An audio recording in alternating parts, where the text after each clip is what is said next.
it is quite traditional that the Minister for Finance comes carrying the briefcase that has got all the estimates for expenditure for the coming financial year. So I'm sure you can all see that Honorable Mathieu Kasaija, our Minister for Finance, Planning and Economic Development, has made it to Parliament, and he is carrying the famed briefcase and accompanied by his Ministers of State.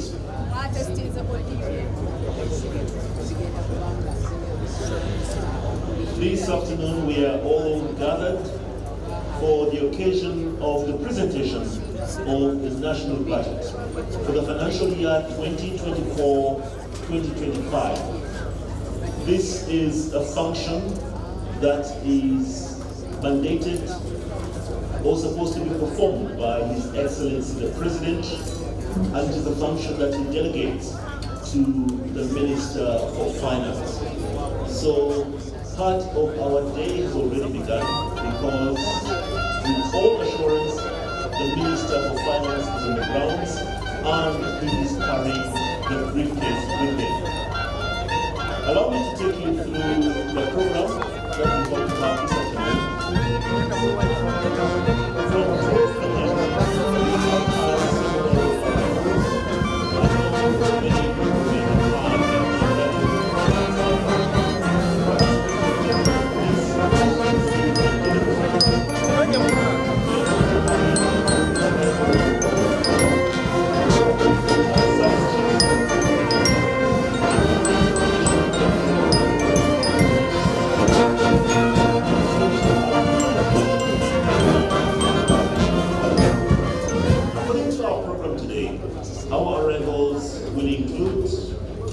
As we have noted, the Commissioner General of Prisons, the Inspector General of Police, the Chief of Defense Forces, the Head of Public Service and Secretary to Cabinet. These will be followed by honorable members of Parliament, heads of diplomatic missions and heads of international organizations, the ministers, the leader of the opposition in Parliament, the Right Honorable Deputy Prime Ministers, the leader government, the Prime Minister. These will be followed by the Right Honorable Deputy Speaker of Parliament, His Lordship, the Chief Justice or the representative thereof, the Right Honorable Speaker of Parliament, Her Excellency, the Vice President, and finally today we should have the arrival of His Excellency, the President of the Republic of Uganda. Like I mentioned earlier, this finance presentation of the finance speech is a function that is given to His Excellency, the President.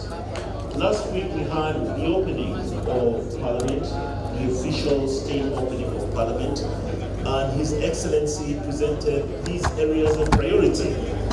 Now today we hope to see figures that are attached to the priorities that His Excellency, the President, had stated earlier.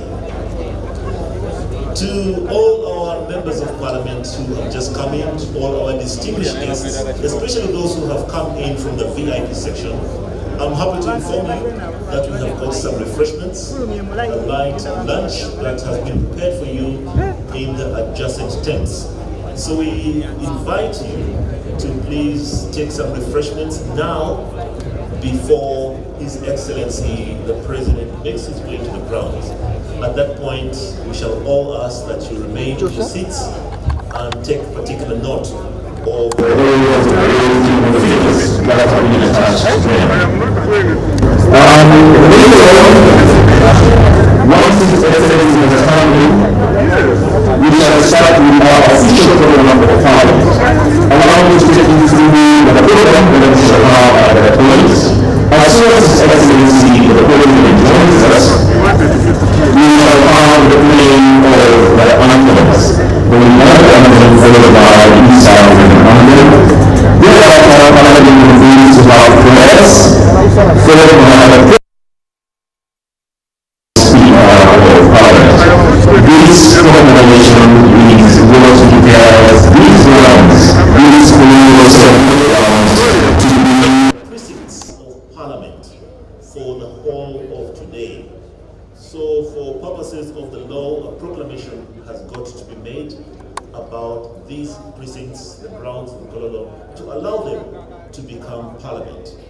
And once this is constituted as parliament, then His Excellency the President shall have the opportunity to present the budgets to us. After the proclamation, we shall have a communication from the Right Honorable Speaker, followed by the presentation of the budget speech by His Excellency the President of the Republic of Uganda, or in this case by his delegated, his Minister of Finance, who has the delegated responsibility to deliver this speech. After the speech, we shall have remarks by His Excellency the President, and thereafter we shall adjourn, starting of course with anthems, the East African anthem and the national anthem, and then departure in reverse order. By reverse order, our distinguished guests, members of Parliament, this is to imply that the last person to arrive should be the first person.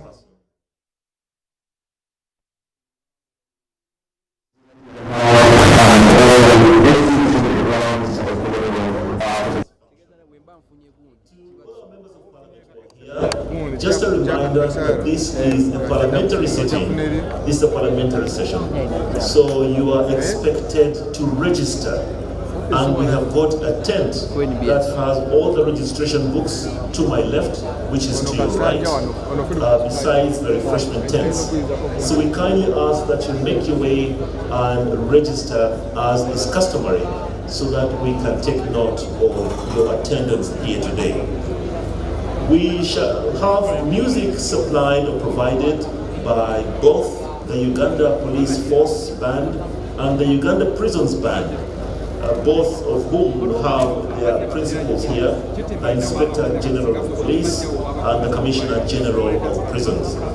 Allow me to thank your teams here, Uganda Police and Uganda Prisons Band, and I shall allow you now to kindly excite our public by playing a few tunes for us.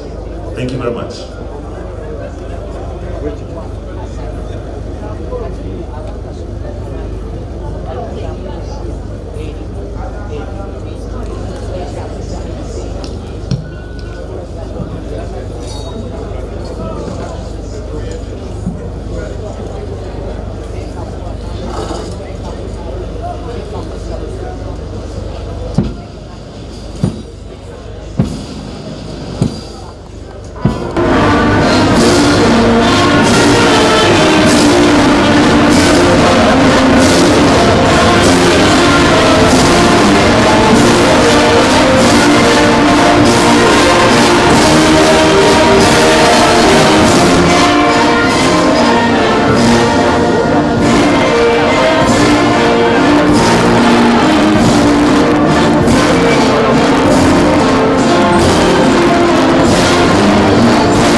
wendi mugambye bundaba siri kuzuni ndi ku feed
my team of the Uganda Police Force and Uganda Prisons Force band, we thank you so much for the beautiful music.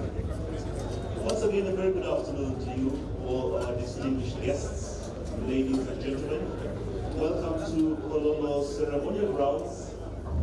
Here we are gathering for the occasion of the presentation of the 2024-2025 national budget. We expect to listen to the budget speech today from His Excellency the President, who will be represented by the Minister for Finance. We have had several arrivals so far, and currently we are honored to be just about to receive the Right Honorable Speaker of Parliament. This will be the culmination of the composition of Parliament, at which point we shall be waiting for the executive, led by His Excellency the President. Just before we had the arrival of the Speaker, we had the arrival of the Deputy Chief Justice, Justice Richard Butera, who is representing the judiciary today. This function, as we heard last week as well, is one of the functions where we have all the arms of government coming together. At this specific function, we have representation from the judiciary through the Deputy Chief Justice. We are witnessing the arrival of the Right Honorable Speaker of Parliament, Right Honorable Anita Annette Among. And then shortly after, we should also see the head of the executive and the President of the Republic of Uganda coming to join us at this function. We are honored to have several other guests that have joined us. I'm happy to recognize, amongst other guests, the arrival of the Right Honorable Francis Butagira, former Speaker of Parliament. I'm sure many of you may not have been born, but this was the fourth Parliament of Uganda between 1980 and 1985. We also witnessed the arrival of the Deputy Chair of the NRM, Alhaji Moses Chigongo, who also is quite familiar with Parliament, having served as the Deputy Speaker of the NRC, which was the longest Parliament between 1986 and 1996, or the fifth Parliament of Uganda. I can also see the Secretary General of the NRM, Mr. Richard Todwong. Honorable Richard Todwong, you're most welcome. I may not be able to recognize each and every individual who's here today, but distinguished guests, we are extremely happy and we're honored that you could join us here today when we have the occasion of the presentation of the budget by His Excellency the President. I just have a few announcements to all our guests who may have come in and did not hear the earlier announcements. We are happy to have you here, and we have provided some refreshments for you, and would like to ensure that you partake of these refreshments before the arrival of His Excellency the President, so that the speech will not be interrupted. So we have got tents adjacent to the main tent you're sitting in, and you're welcome to have refreshments even as we wait for the full arrival of the composition to make this the grounds of Parliament. Another reminder is about how we shall depart from these Kololo grounds at the end of the function. Just as we have arrivals following the national protocol, at the time of departure, we shall have departure in reverse order, which means we shall start with His Excellency the President leaving the grounds, and in reverse order following the protocol, the national protocol as laid out. Another reminder, His Excellency the President's presentation today is his constitutional duty to present to Parliament the estimates and the figures for the budget, the plan for the year 2024-2025. And His Excellency normally delegates that duty to his Minister for Finance. So as soon as His Excellency gets here, we shall proceed with all the items as are reflected on the order paper. Allow me to take you through what we have on the order paper. Immediately after the arrival of the President, we shall have the anthems played, starting with the national anthem, then the East African anthem. Parliamentary prayers shall follow immediately after, and then the Right Honourable Speaker will make a proclamation that declares these grounds, these Kololo ceremonial grounds, as the precincts of Parliament for the whole of today. The presentation of the budget can only take place in front of Parliament, and for purposes of this being Parliament, there has got to be a proclamation made. Thereafter, the Speaker will make some communication, followed by inviting His Excellency the President, presentation of the budget speech. After the presentation of the budget speech, we shall have remarks by His Excellency the President, followed by adjournment, which is through the anthems in reverse order, the East African anthem, followed by the Uganda anthem, and then our function for today will be over. So once again, I'm happy to welcome you. We're happy to have you here at the Kololo ceremonial grounds as we prepare to receive the national budget. Allow me to once again ask our bands, the police and the prisons band, to give us some more entertainment. Thank you very much.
Hello, 1 2 1 2.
you very much to our band.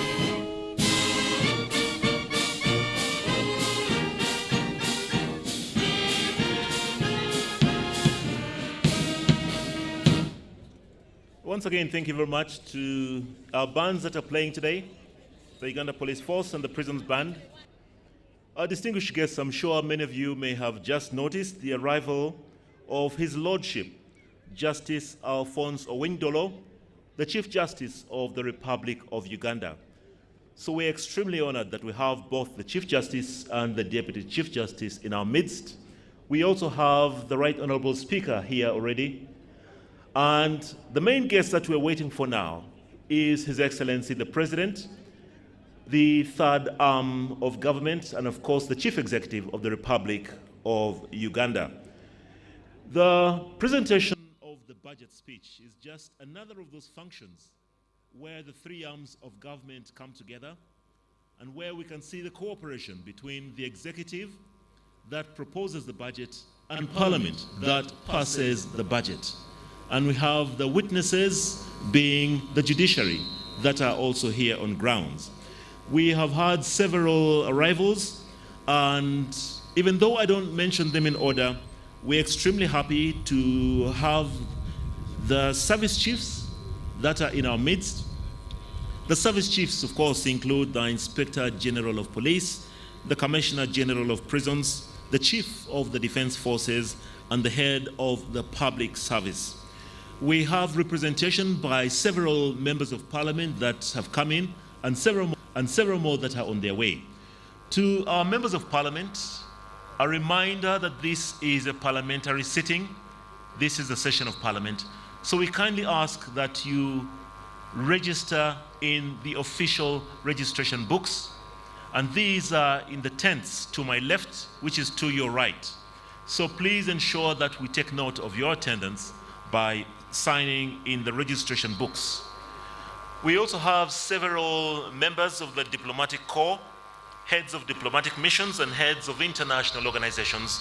You're most welcome. I have seen several religious leaders that have joined us, and we are happy to have you in our midst. Now, the several cabinet ministers that have come in have taken their seats. I can see several Ministry of Finance that are coming to. They are led, of course, by the minister, but walking in right now is the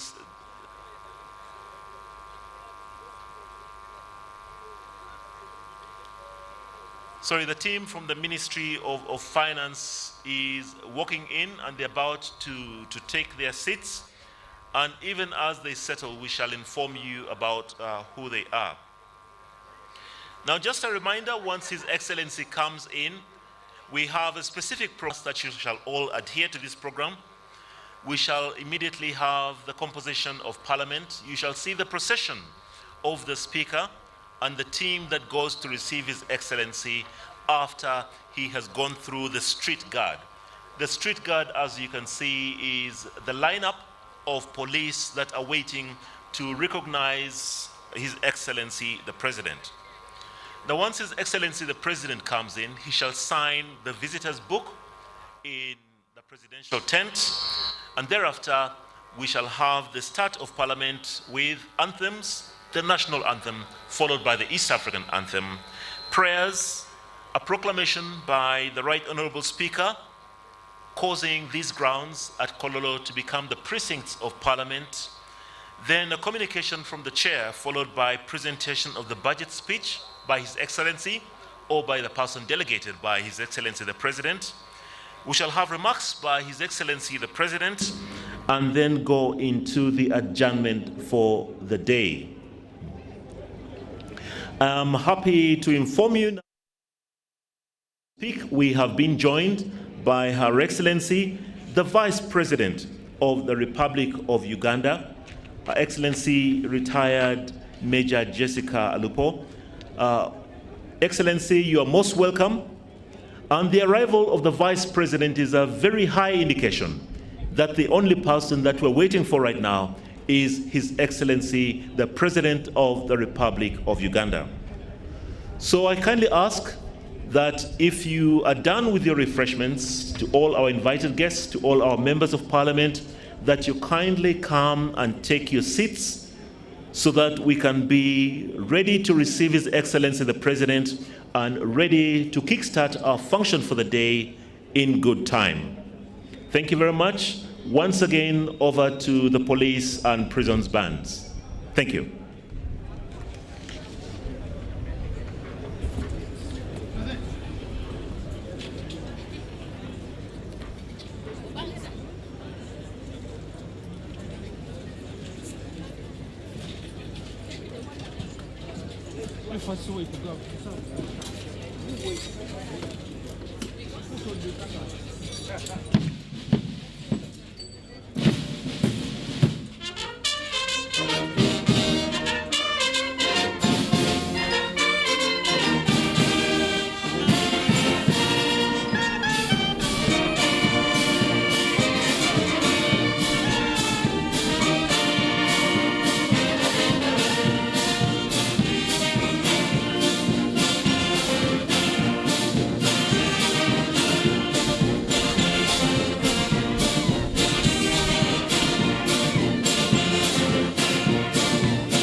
Thank you very much. The entertainment we have today is provided by the Uganda Police Force and the prisons bands.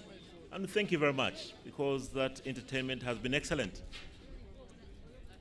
Once again, distinguished ladies and gentlemen, you're welcome to Kololo Ceremonial Grounds, a ground that is about to become the precincts of the Parliament of Uganda after the proclamation of the Right Honourable Speaker of Parliament.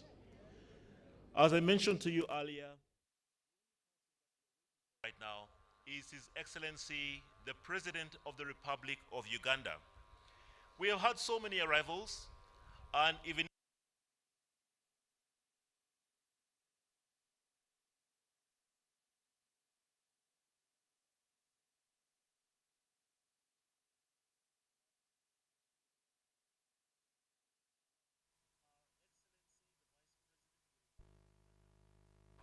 Major Retired Jessica Alupo.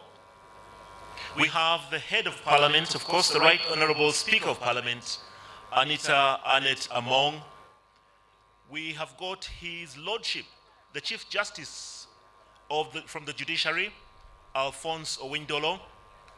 We have the Right Honourable Deputy Speaker of Parliament, Honourable Thomas Tayebwa. We have got the Deputy Chief Justice, Richard Butera. We also have, following the order of precedence in Uganda, we have the NRM Vice Chairperson, Alhaji Moses Chigongo. We have the Prime Minister of the Republic of Uganda, Robina Nabanja. We also have the Second Deputy Prime Minister, General Moses Ali. There are several cabinet ministers and ministers of state that are here today. We also have several members of the diplomatic corps, and we're extremely honored and happy to have you here with us today. We have got several religious and traditional leaders who have joined us today. We also have notably several former national leaders. We recognized, of course, the NRM Vice Chair, who is not only the NRM Vice Chair, but a former Deputy Speaker of Parliament. But in our midst, we also have the former Vice President of the Republic of Uganda, His Excellency Edward Chiwanuka Sekandi. We have the former Speaker of the Fourth Parliament of Uganda, the Right Honourable Francis Putagira. We have got several members of the NRM, senior leaders, including the Secretary General, Richard Todwong. We have representation from all the armed forces. In the forces today, we have got the Inspector General of Police, Abbas Byakagaba. This notably is his second major function at Parliament, the first one being the official opening of Parliament that took place last week. We have the Commissioner General of Prisons, Dr. Byabashaija.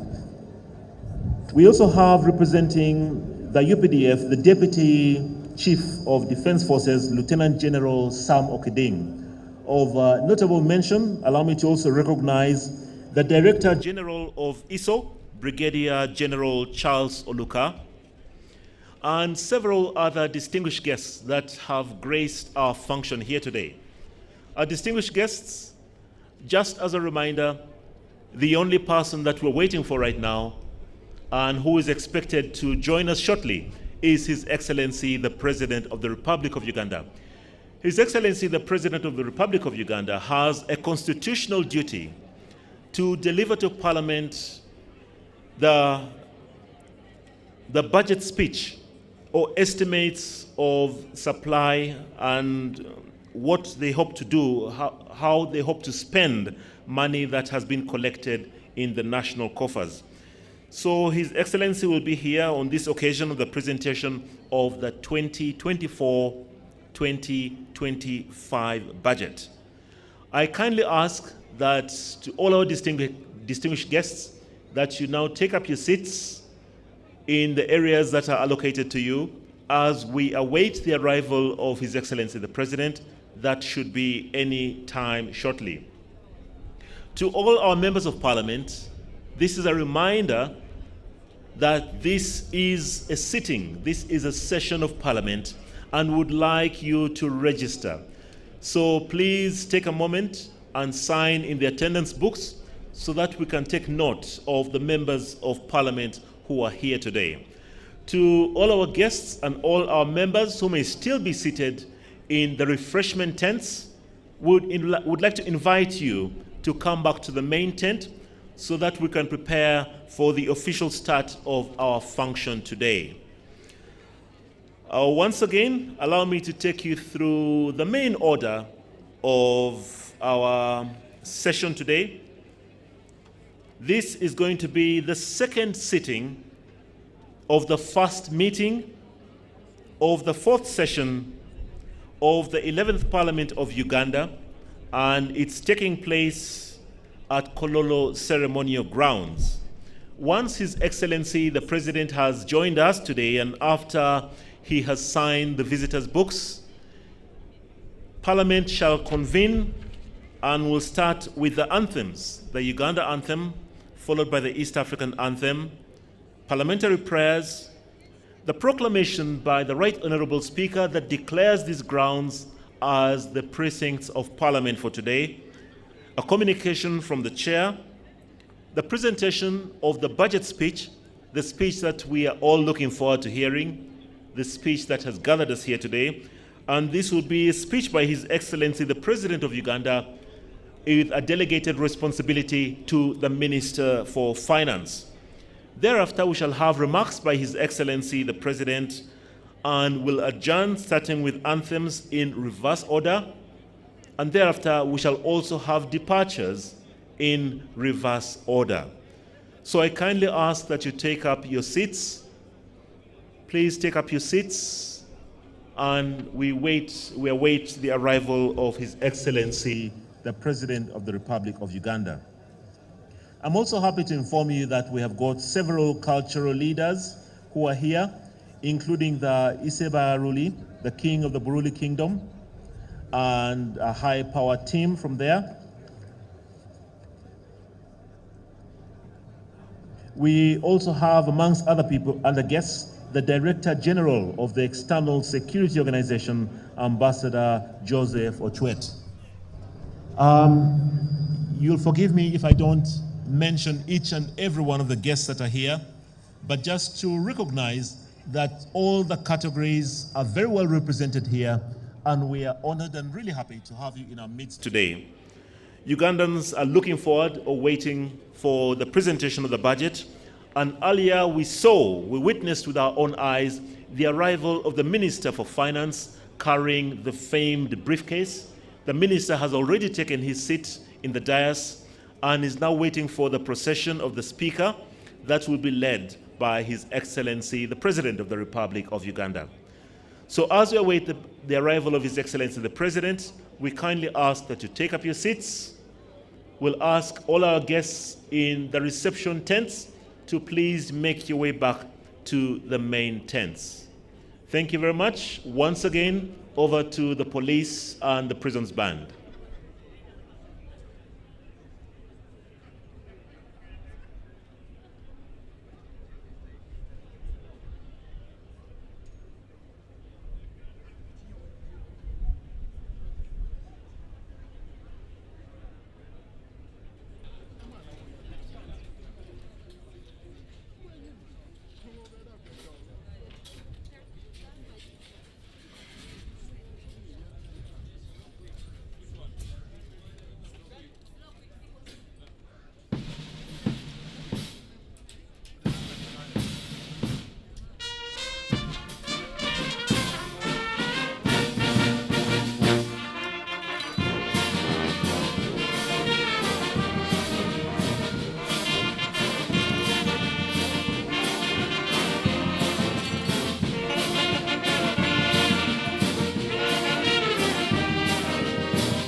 very much. Police Prison Band.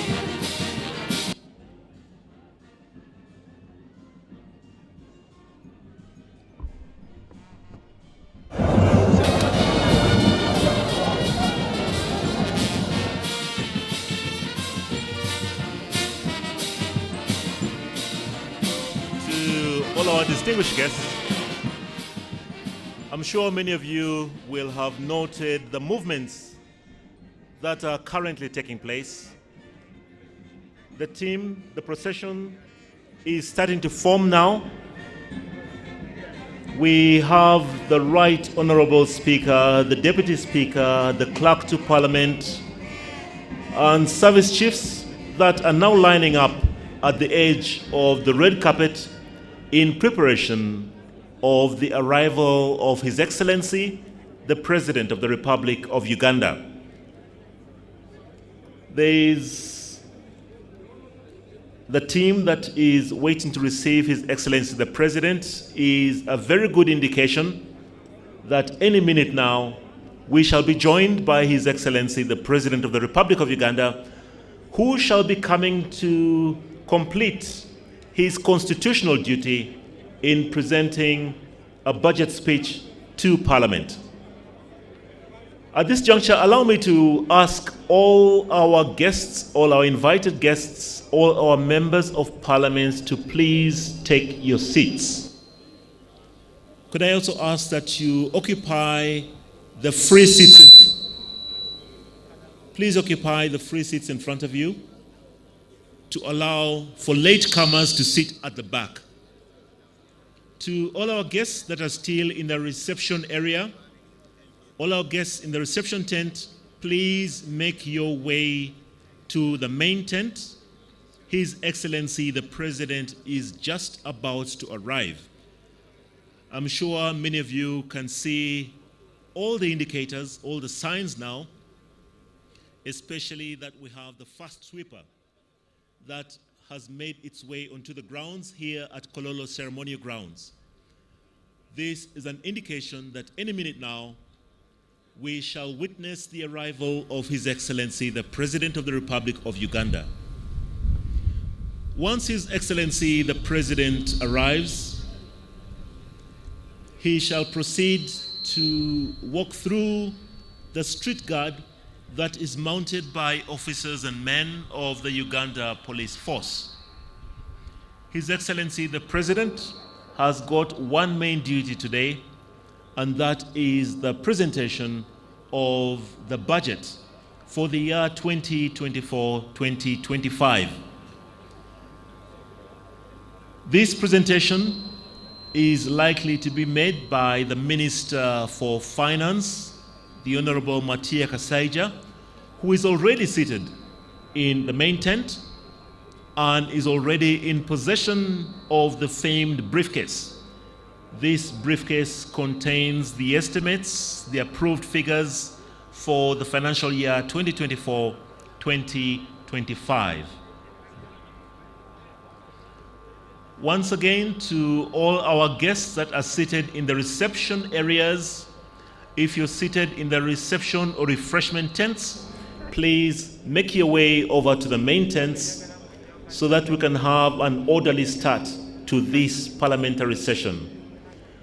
This parliamentary session, this is the second parliamentary sitting that we have of this, what we call the first meeting, which is like the first term of a parliamentary year. Last week, we officially opened Parliament for the fourth session, which is the fourth year of Parliament.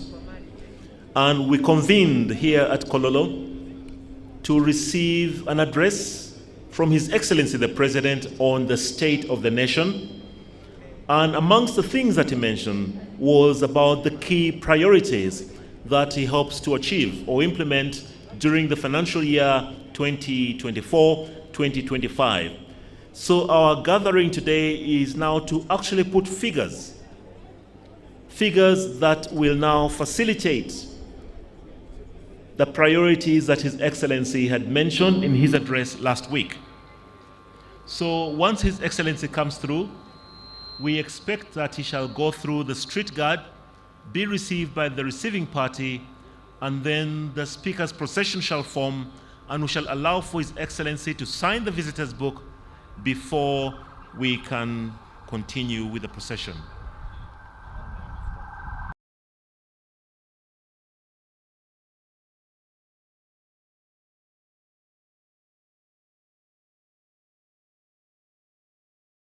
Anthem and the East African anthem. Today we shall have only one stanza, African anthem. After the anthems, we'll proceed with prayers, proclamation, communication from the chair, and then the presentation of the budget. Indication that His Excellency the President is joining us. His motorcade has just entered the grounds, the Kololo ceremonial grounds, that for purposes of today, Parliament today. The team that is to receive him is on hand waiting, and shortly His Excellency shall be received by the police with a respect of a street guard.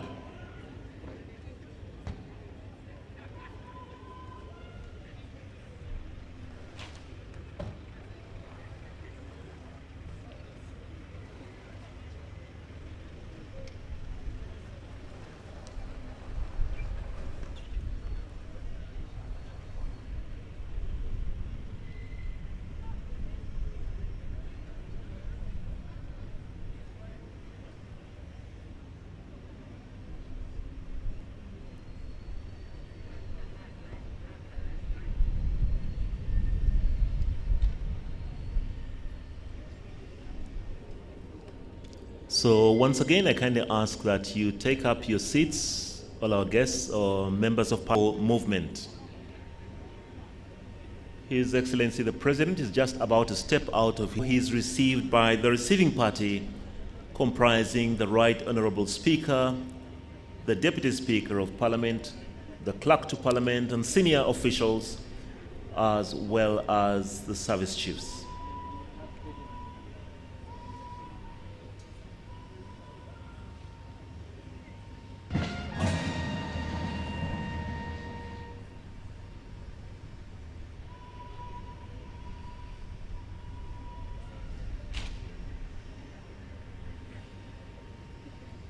The bugles that you heard are from the Uganda Police Force, and that is in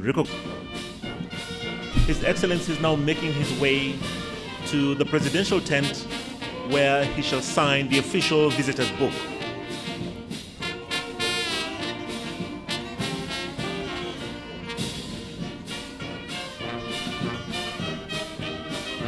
So His Excellency the President and the First Lady Mama Janet, accompanied by the Speaker, the Deputy Speaker of Parliament, the Clerk to Parliament, and senior officials are now making their way to the presidential tent where His Excellency is expected to sign the visitor's book.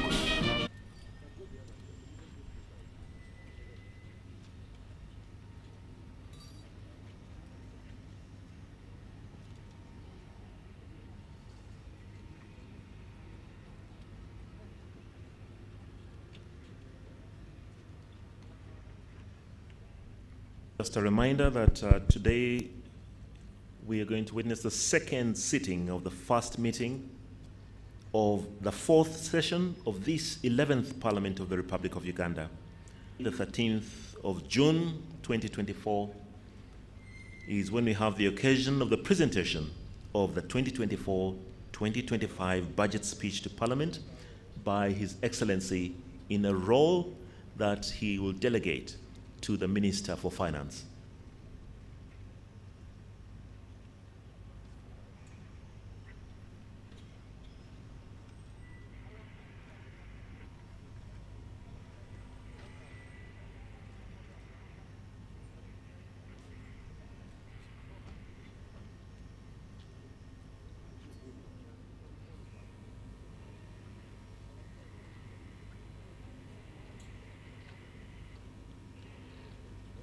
We invite the media to kindly step back now to allow for everybody to have thereafter of the formation of the Speaker's procession. as we informed you earlier, and as promised to you, we have a full composition right now with the head of the executive, the head of the judiciary, and the head of the legislature, the three arms of government coming together once again to witness and be part of the presentation of the budget speech to Parliament for the year 2024.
So His Excellency the President has been properly received and he has signed the visitor's book, and Parliament is just about to commence with the procession of the Speaker. Thank you very much. Honorable members, His Excellency the President and Madam Speaker.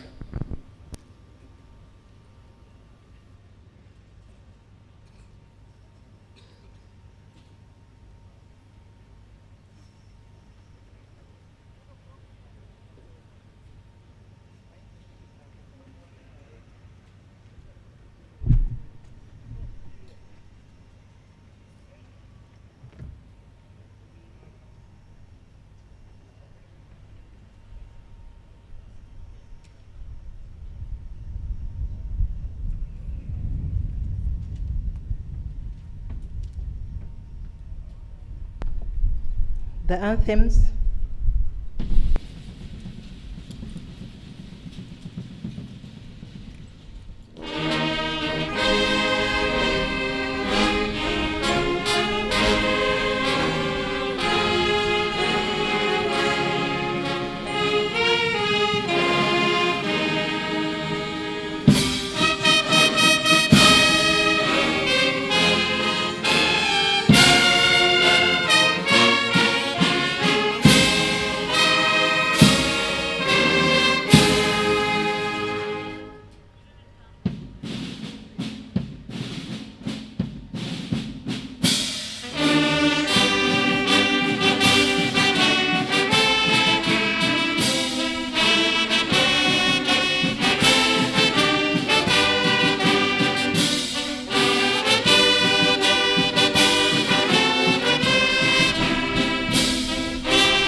Prayers. Almighty God, who in your infinite wisdom and providential goodness have appointed the offices of leaders and parliaments for the welfare of society and the just government of humanity, we beseech you to look upon with your abundant favor these your servants, whom you have been pleased to call to the performance of such important trusts in this land. Let your blessing descend upon them here assembled, and grant that they may, as in your presence, treat and consider all matters that shall come under their deliberation in so just and faithful a manner as to promote your honor and glory, and to advance the good of those whose interests you have committed to their charge. Amen. Amen.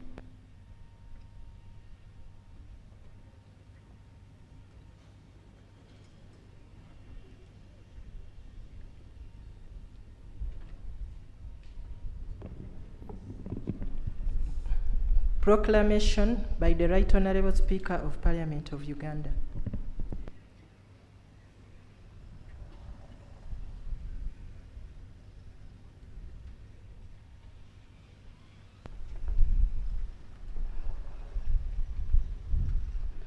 This is under Statutory Instrument 2024, number 24, proclamation by the Right Honourable Speaker of Parliament on the presidential address on the national budget for the financial year 2024-2025.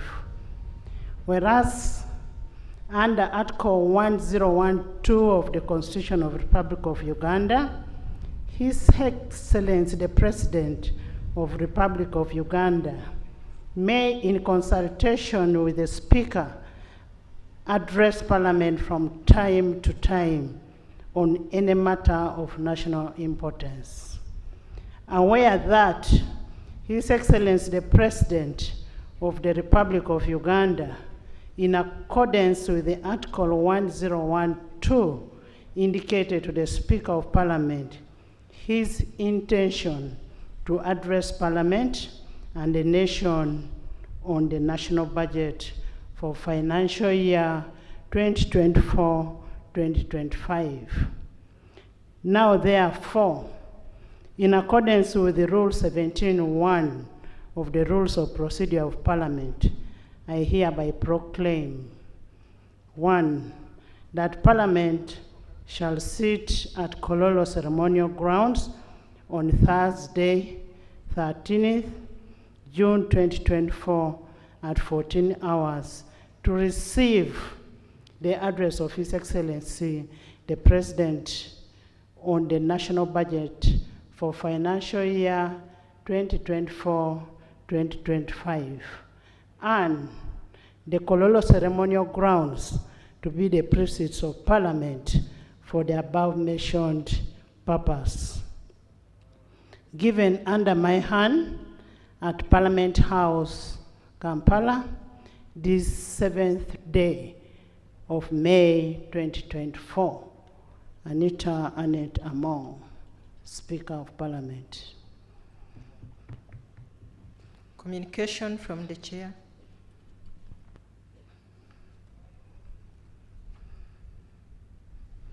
Your Excellency, the President of the Republic of Uganda, Yoweri Kaguta Museveni, accompanied by the First Lady, Mama Janet Kataha Museveni, who also doubles to be the Minister of Education and Sports, Her Excellency, the Vice President, Major Retired Alupo Jessica Eper, His Lordship, the Honorable Chief Justice, Chigamoy Alphonse Owindolo, the Right Honorable Deputy Speaker of Parliament of Uganda, Right Honorable Thomas Taeba, the Deputy Chief Justice, His Lordship Richard Butera, the Right Honorable Prime Minister Robin Anabanja and her deputies, the Honorable Leader of Opposition in Parliament, Honorable Senyonyi Joel, the Cabinet Ministers and Ministers of State,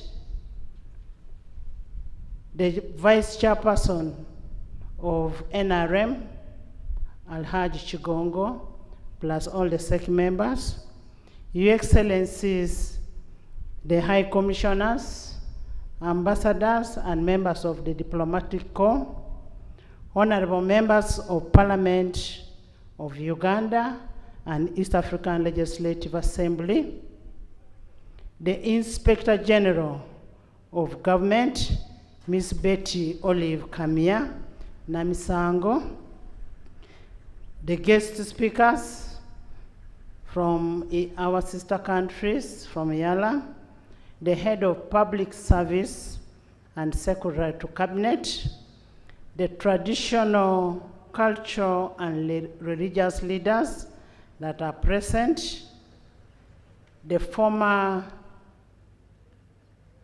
leaders, the head of public agencies, corporations, and parastatals, distinguished guests, ladies and gentlemen. I welcome you to the second sitting of the fourth session of 11th Parliament. You're most welcome. As you may recall, last week on June 6, 2024, we had the honor of hosting His Excellency the President at the stage of the opening of the fourth session of the 11th Parliament. During this significant event, His Excellency delivered a compelling address on the state of nation. Let us join our hands and clap for His Excellency for the address that he gave us on that day. And that was for the good of our country, Uganda. Today we are once again immensely privileged and highly gratified to host His Excellency the President, who is here to deliver the budget speech for the financial year 2024-2025 in fulfillment of his constitutional obligation under Article 155(1) of the Constitution of the Republic of Uganda, which states, "The President shall cause to be prepared and laid before Parliament in each financial year, but in any case not later than 15th day before the commencement of the financial year, the estimates and expenditure of government for the next financial year." Honorable members, today's budget speech is a culmination of a rigorous and comprehensive consultative process, which usually spans from a period of August to May in any given financial year. This process involves the various stakeholders and majorly guided by the 1995 Constitution of Uganda, the Public Finance Management Act 2015, the National Audit Act 2008, and the Local Government Act 1997. Your Excellency, the Parliament of Uganda has appropriately adopted its rules of procedure in Part 24 to preserve and foster participation and consultation during the entire budget process.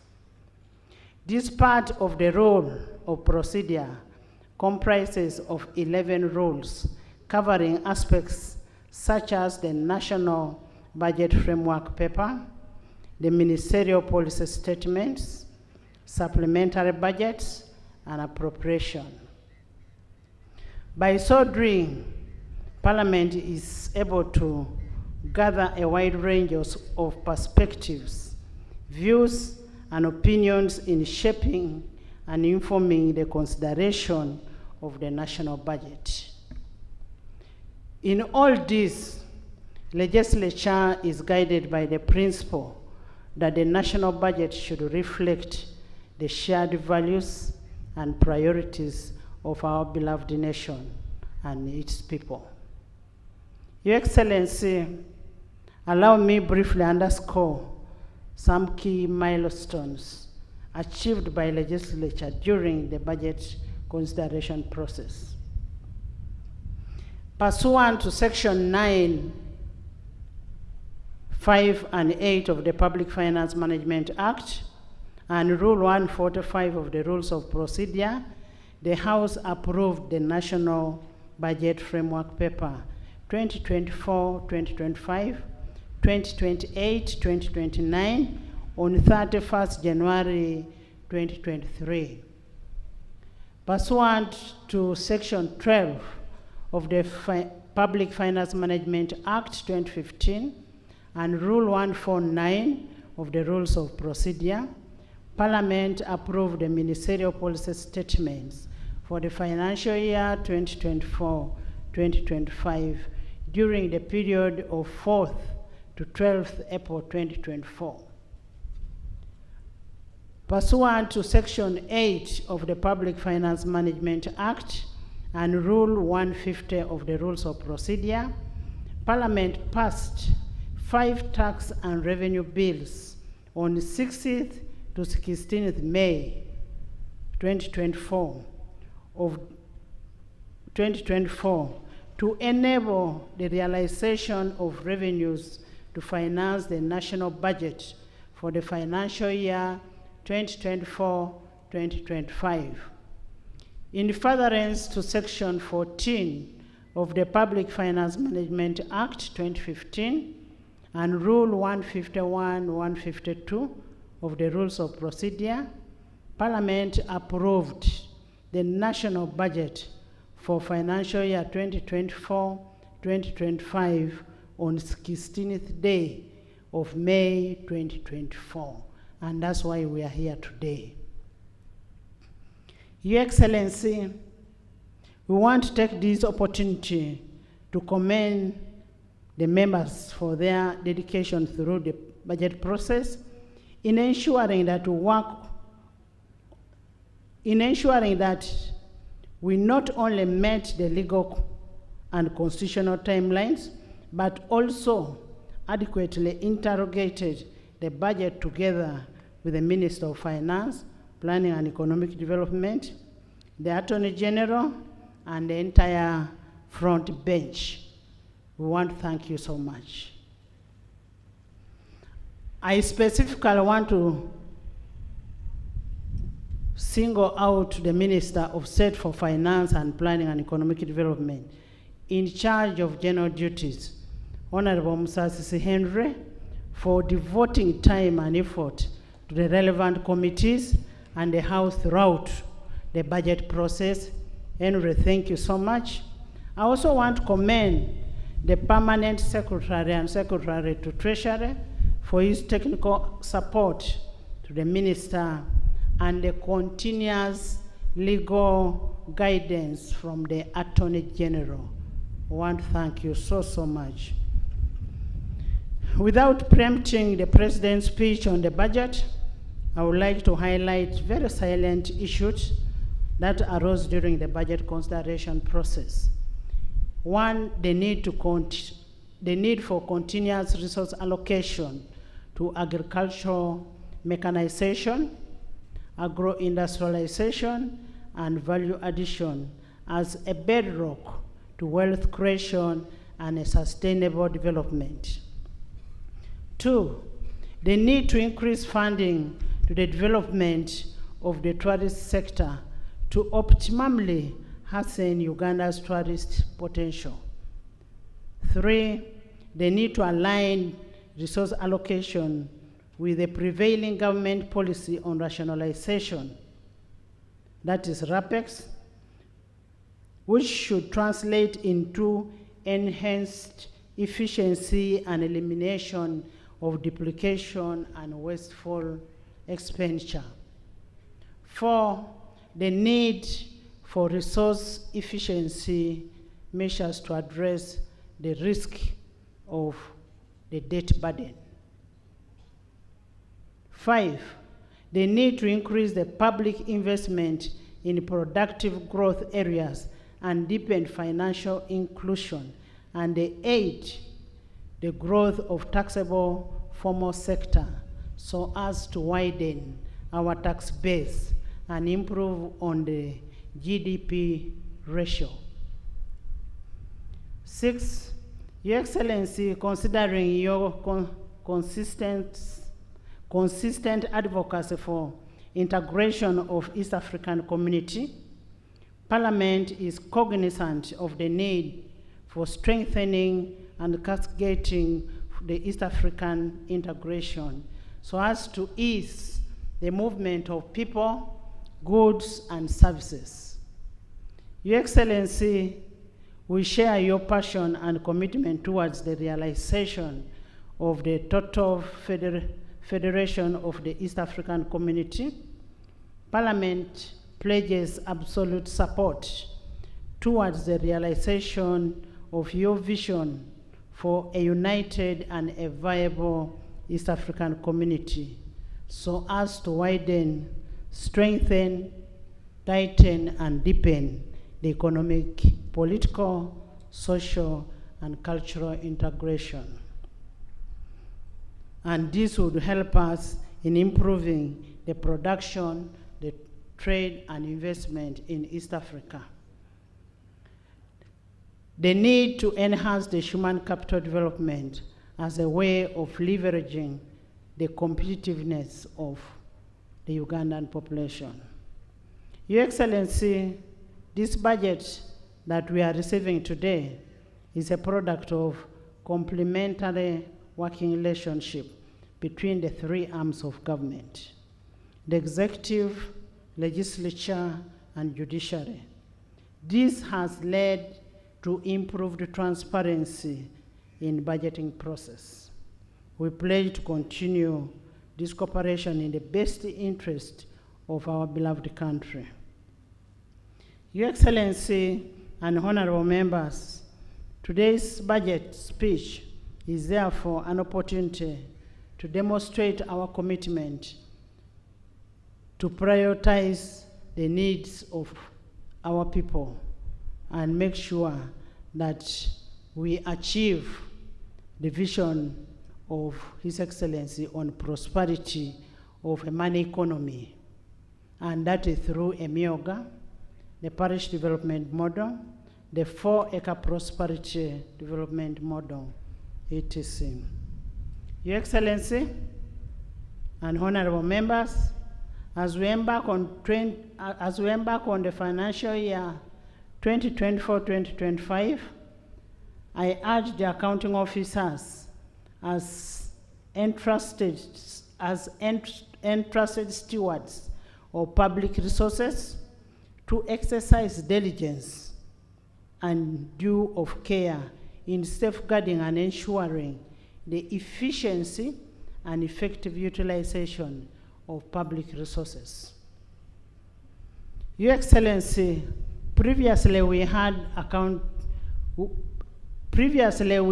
urged accounting officers to share with the leadership of legislature any instances of influence peddling. However, we haven't received any of such information. We urge the accounting officers to maintain open channels of communication and coordination with the leadership for transparency and accountability.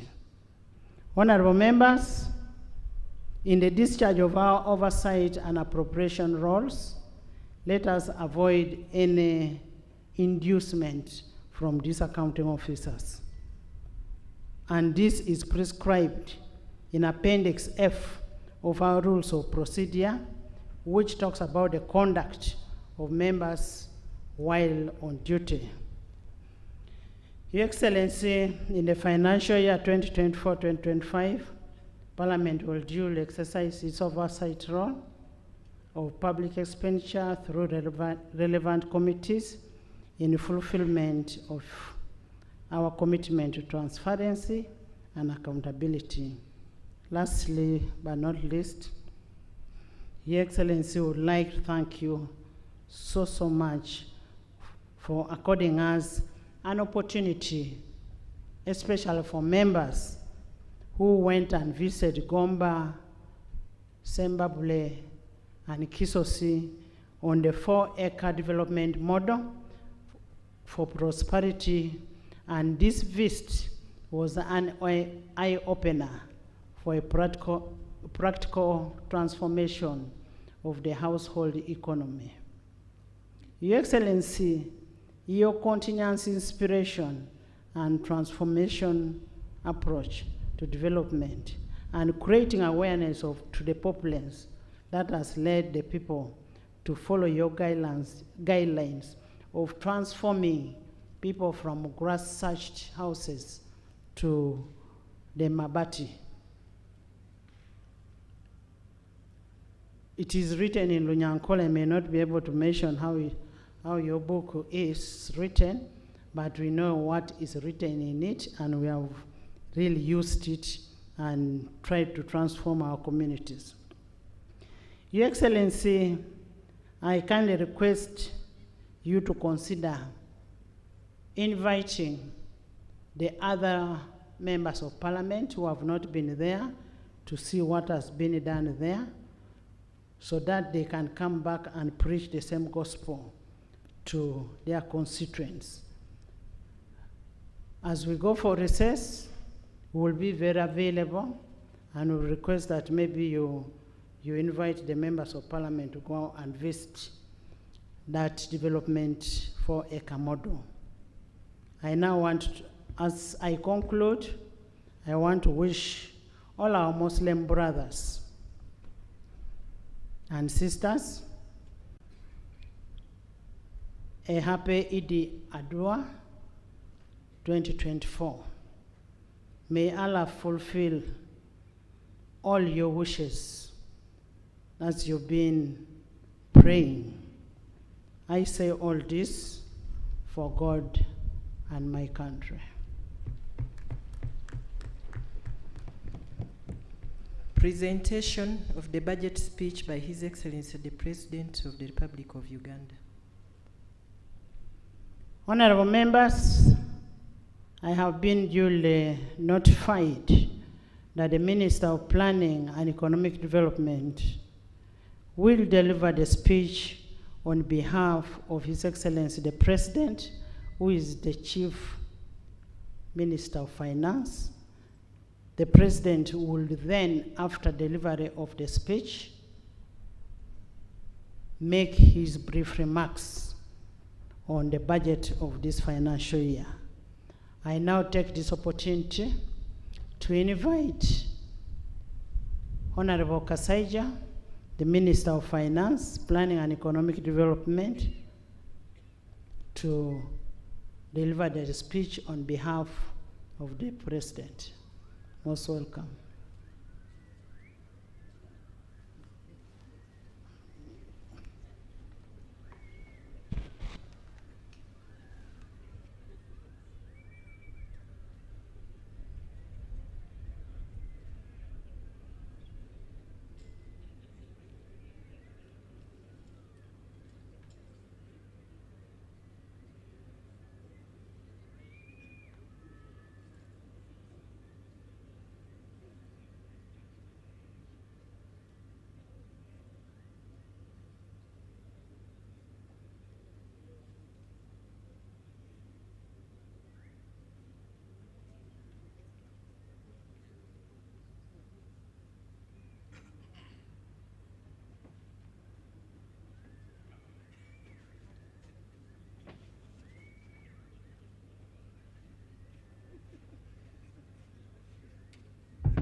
Your Excellency,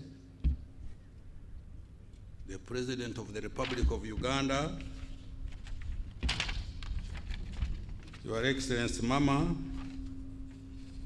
the First Lady, the Honorable Vice President, the Right Honorable Speaker of Parliament, Your Lordship, the Chief Justice, the Right Honorable Deputy Speaker of Parliament, Your Lordship, the Deputy Chief Justice, the Vice Chairperson of the NRM Party, the Honorable Prime Minister, the Honorable Leader of the Opposition, Honorable Ministers, Honorable Members of Parliament, Your Excellencies, the Ambassadors and heads of diplomatic missions, distinguished guests, ladies and gentlemen.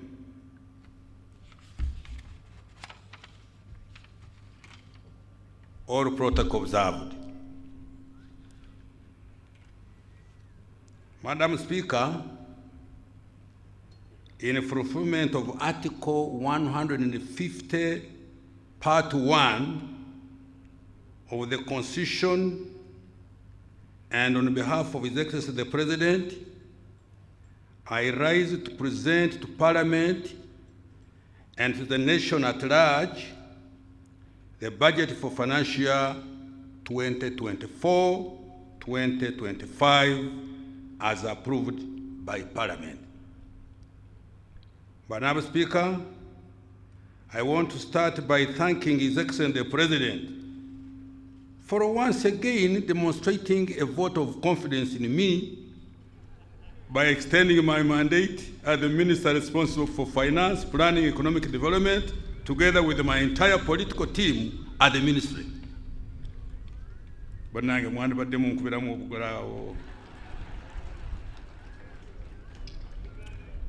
Madam Speaker, I congratulate HE the President for successfully hosting the 19th Summit of the Non-Aligned Movement and the 3rd South Summit of the G7 plus China, and assuming the chairmanship of both in January 2024.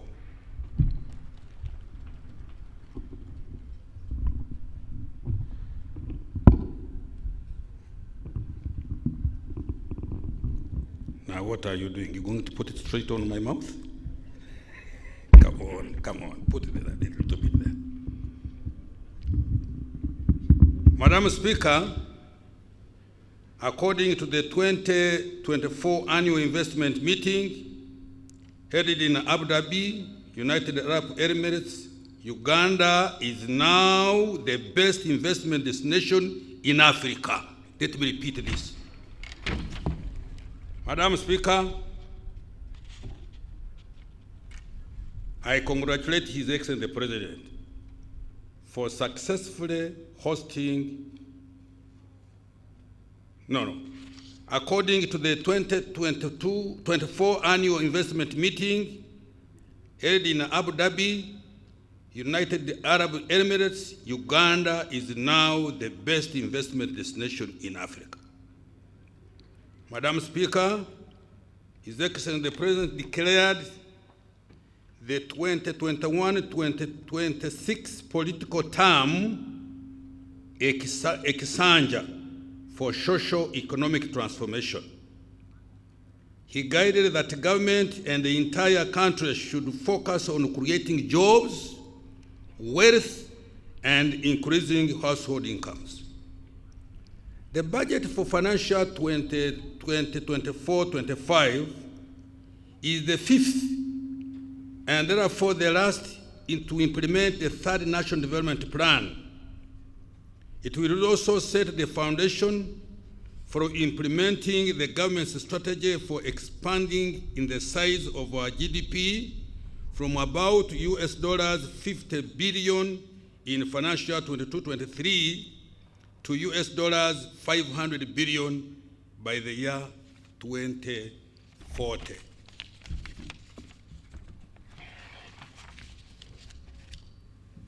In order to consolidate the gains so far achieved, the theme for the coming financial year has been maintained as full monetization of the Uganda's economy through commercial agriculture, industrialization, expanding and broadening services, digital transformation, and market access.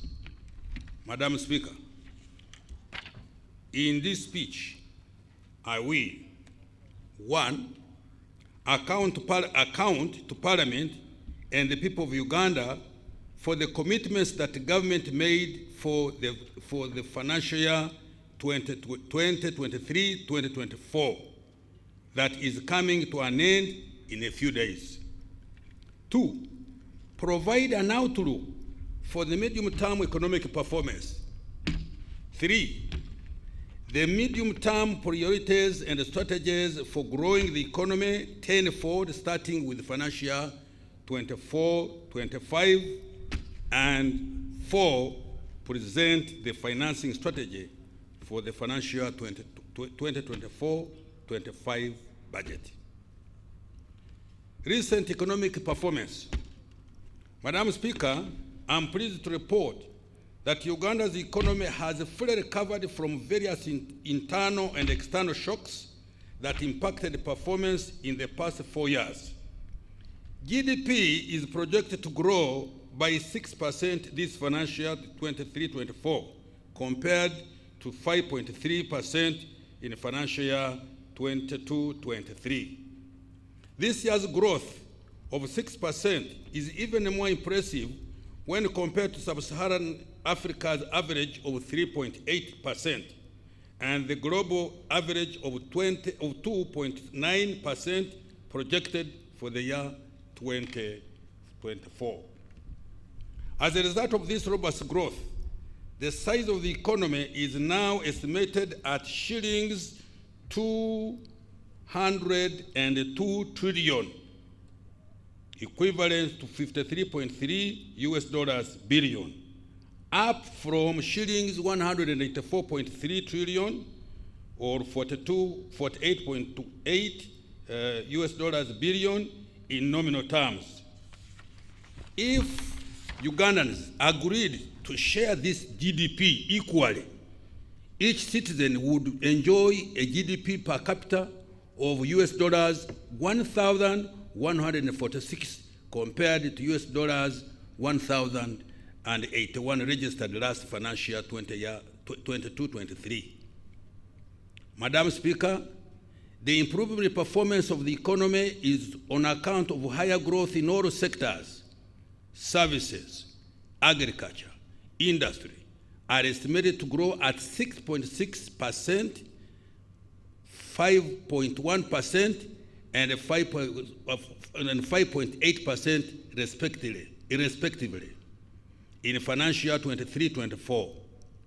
In particular, growth in the services sector has been impressive, mainly driven by strong recovery in retail and wholesale trade, tourism, as well as communication and real estate activities.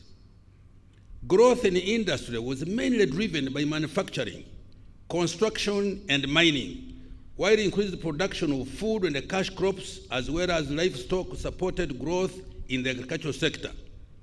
Agriculture's performance estimated to have expanded at 5.1% this year compared to 4.5% registered in financial year 22-23, is attributed to the streamlined implementation of the parish development model and fairly good weather conditions. Other factors which supported strong economic growth include: 1, low inflation and relatively stable exchange rate, which have allowed good investment planning and supported export competitiveness. 2, increased investments in the oil and the gas sector related projects supported by the foreign direct investment. 3, higher external demand for Uganda's products, including agricultural and industrial products.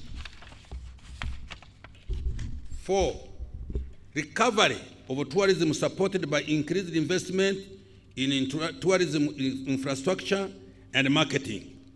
And 5, peace and security for persons and their property. I repeat this: peace and security for persons and their property. Madam Speaker, in March 2024, Uganda met the requirements to graduate from the category of least developed countries. Let me repeat. Madam Speaker, in March 2024, Uganda met the requirements to graduate from the category of least developed countries. Uganda also moved from the category of low human development to medium human development. This is the result of a consistent improvement in health, education, economy, and a decent standard of living. This is a big milestone achieved well before the country starts earning from oil exports. When oil and gas start to flow in the year 25-26 with the deliberate value addition to our raw materials and productive utilization of PDM and other wealth creation initiatives, attaining of prosperity for all and socio-economic will be faster. Madam Speaker, Uganda has contained inflation at an average rate of 3.2% in the 12 months to May 2024. Uganda's inflation is one of the lowest in the region. Annual headline inflation has reduced from the peak of 10.7% in October 2022 to 3.6% last month.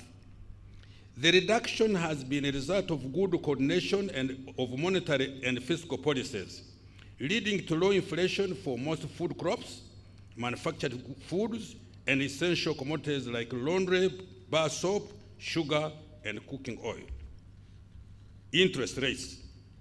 Madam Speaker, the commercial bank lending interest rates for shilling-denominated credit reduced to 17.7% in April 2024, compared to 19.3% in April 2023. Interest rates in the domestic debt market have remained broadly stable, averaging 11.2% on the one-year government treasury bills. To further reduce lending rates, government will continue to provide long-term affordable capital through various interventions.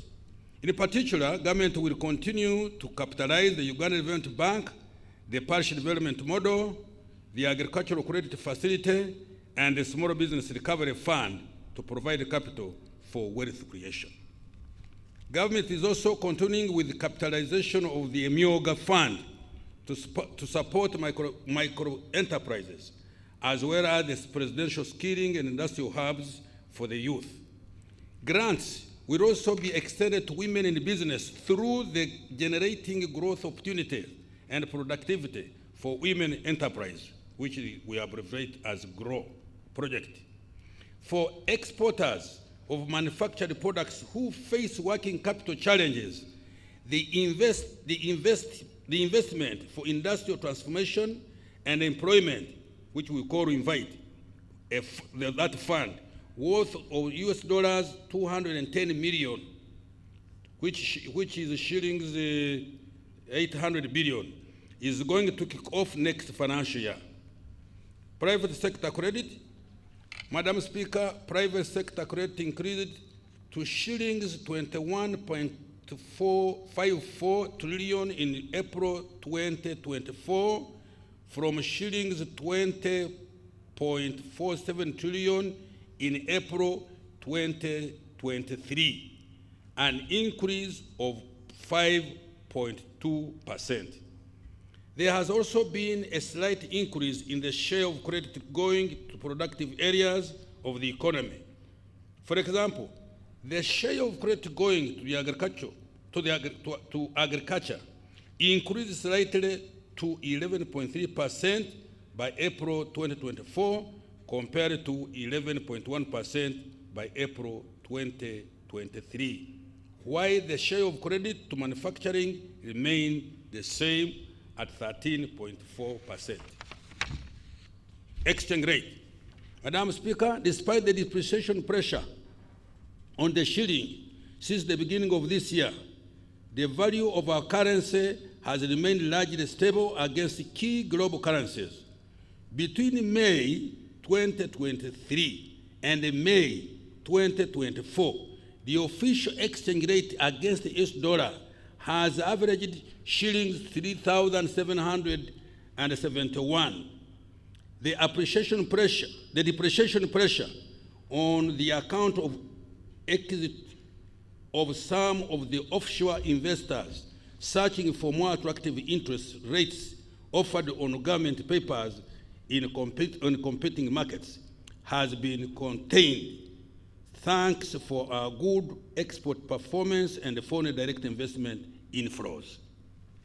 External trade. Madam Speaker, government's export promotion strategy has continued to produce positive results. During the year ending April 2024, Uganda's exports increased by US dollars 2.534 billion to US dollars 7.71 billion compared to US dollars 4.938 billion in April 2023, representing a 34% growth.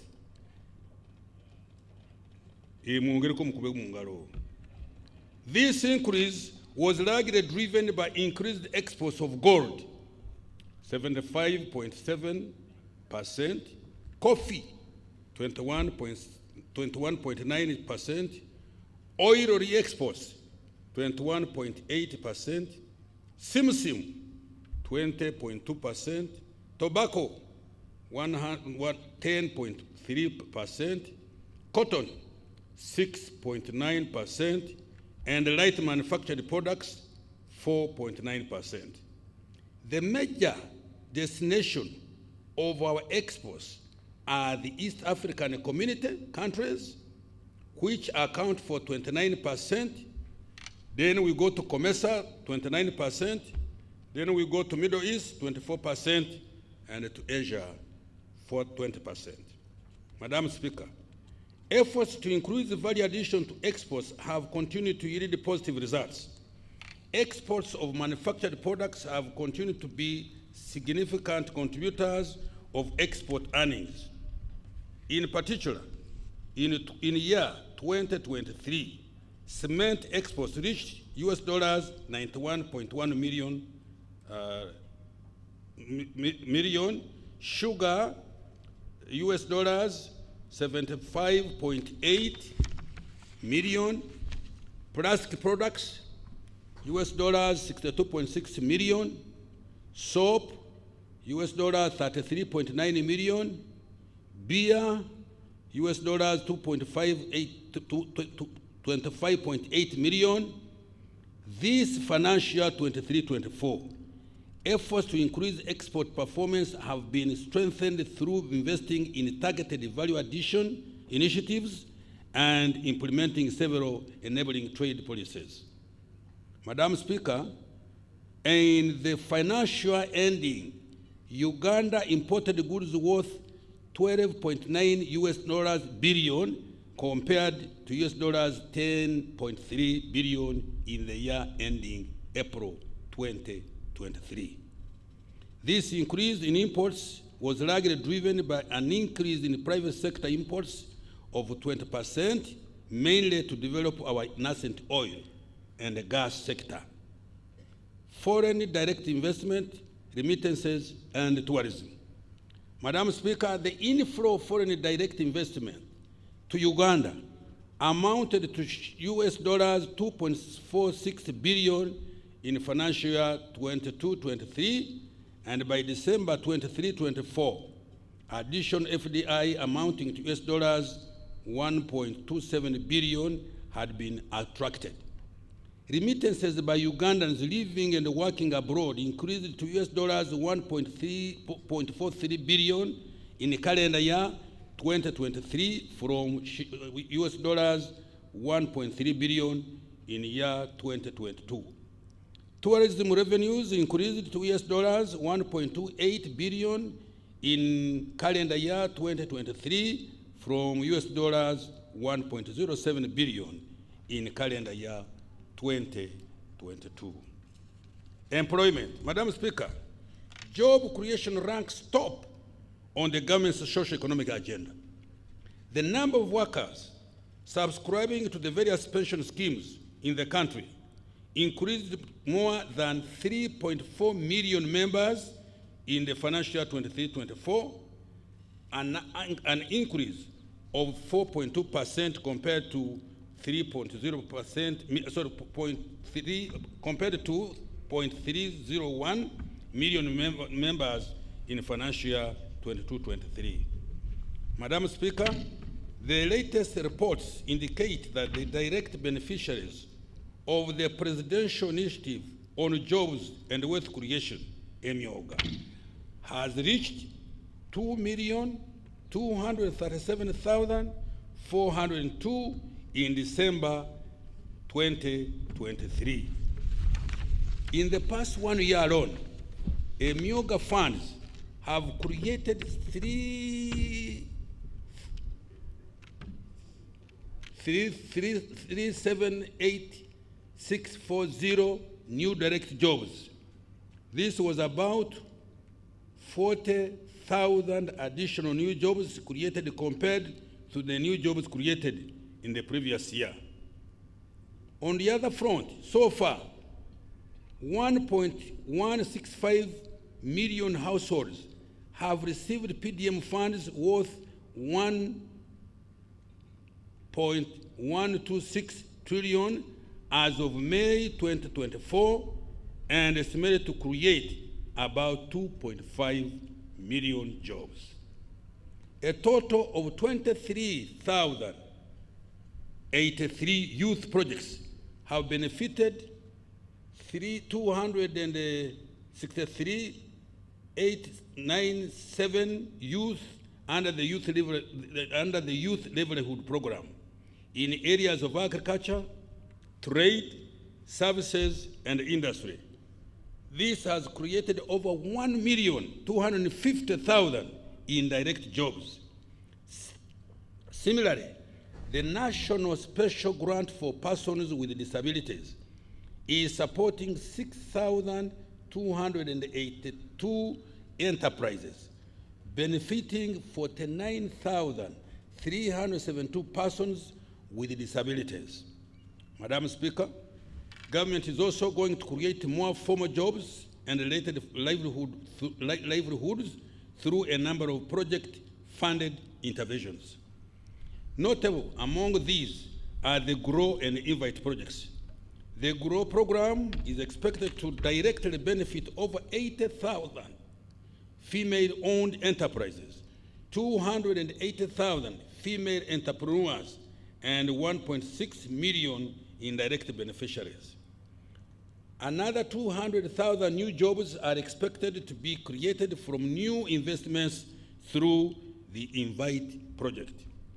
Fiscal performance, Madam Speaker, as a result of our fiscal consolidation agenda, which is intended to enhance revenue collection, limit borrowing for only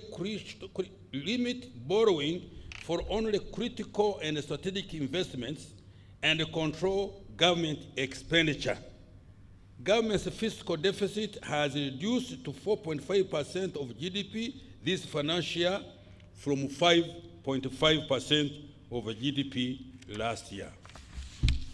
Madam Speaker, the projected domestic revenue outturn for financial year 22-24 is shillings 27.725 trillion against the target of shillings 29.672 trillion, leading to a revenue shortfall of over 1.9 trillion. The Uganda Revenue Authority is working hard in the remaining days to reduce this shortfall. The revenue to GDP ratio is estimated at 13.6% of GDP in financial 23-24. Domestic revenue for financial 24-25 is projected to amount to shilling 31.982 trillion, equivalent to 14.2% of our GDP. Economic growth strategy and outlook. Madam Speaker, Uganda's economic outlook is positive and optimistic. I repeat this.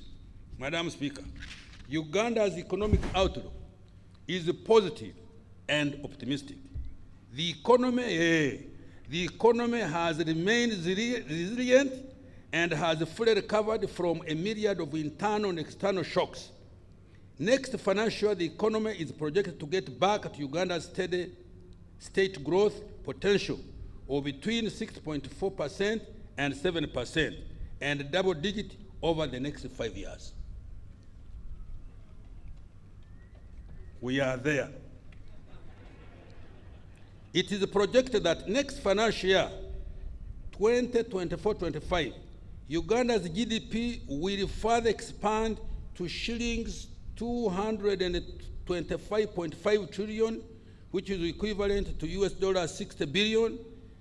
These numbers exclude the anticipated oil and gas revenues, as well as the planned interventions to grow the economy tenfold. We shall update the projections in the medium term. Madam Speaker, this growth will be driven by, 1, increased oil and gas activities as we move towards the first oil production in financial year 2025-26. 2, growth in exports supported by increase in regional trade in the East African Community and COMESA, intra-Africa trade, and harnessing existing and new trading partners in the Middle East and Asia. 3, increase in tourism activities supported by investment in tourism infrastructure, branding and marketing, and effective implementation of the meetings, incentives, conferences, and events program. It is that program. Agro-industrialization and light manufacturing supported by access to affordable credit through Uganda Development Bank, investments supported through Uganda Development Corporation, UDC, the Parish Development Model, Small Business Recovery Fund, MYOGA, the Presidential Industrial Hubs for Youth Entrepreneurs, and programs to support exporters, as well as growth and productivity of women enterprises. Private investment growth supported by foreign direct investment, remittances, and stable macroeconomic investment. Continued investment in industrial parks, construction and maintenance of roads and bridges. And finally, rehabilitation of the meter gauge railway and the commencement of the standard gauge railway, expansion of ICT infrastructure, and provision of reliable and affordable electricity. Madam Speaker, Uganda's growth strategy for the next financial year and in the medium term is anchored on 4 key growth drivers. 1, agro-industrialization. 2, tourism development. 3, mineral development, including oil and gas. 4, science, technology, and innovation. These are the anchor sectors that are going to propel Uganda to a $500 billion economy in the next 1.5 decades. Madam Speaker, our growth prospects face some risks that we need to be mitigated. Let me repeat. Our growth prospects face some risks that we need to be mitigated. These include, 1, climate change affecting agricultural production and infrastructure.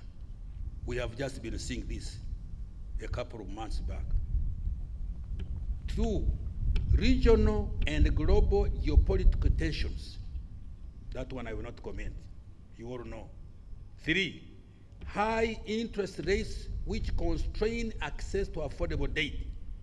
And 4, fluctuations in global commodity prices. To minimize the effects of these risks, government is implementing climate change adaptation measures, exploring cheaper sources of financing, including climate finance, and ensuring frugality in government expenditure. I repeat this, and ensuring frugality in government expenditure. Now I want to account for financial 23-24 and the priorities for financial that we are talking about. Madam Speaker, in the national budget for the financial we are ending, 23-24, that I presented here on June 15th last year, government made a number of commitments intended to deliver on NDP3 priorities, as well as promises we made to the people of Uganda under the NRM manifesto for 21-26. In this section, I provide accountability for what government has achieved so far and what it intends to do to ensure that commitments to the citizens are to a large extent fulfilled. Madam Speaker, I will start with what we have achieved by investing in the people of Uganda through prioritization of health care, education, water, sanitation, and hygiene.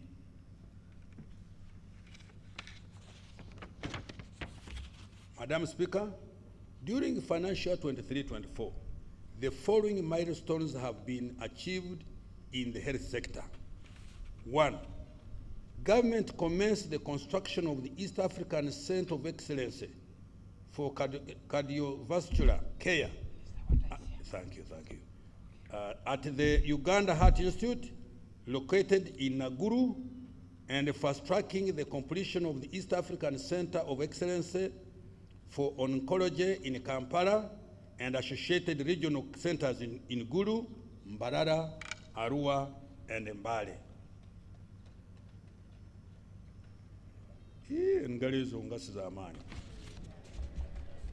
They don't encourage me. Under the Uganda Intergovernmental Fiscal Transfer Program, 371 health center tools were planned for construction and upgrade to Health Center 3 status.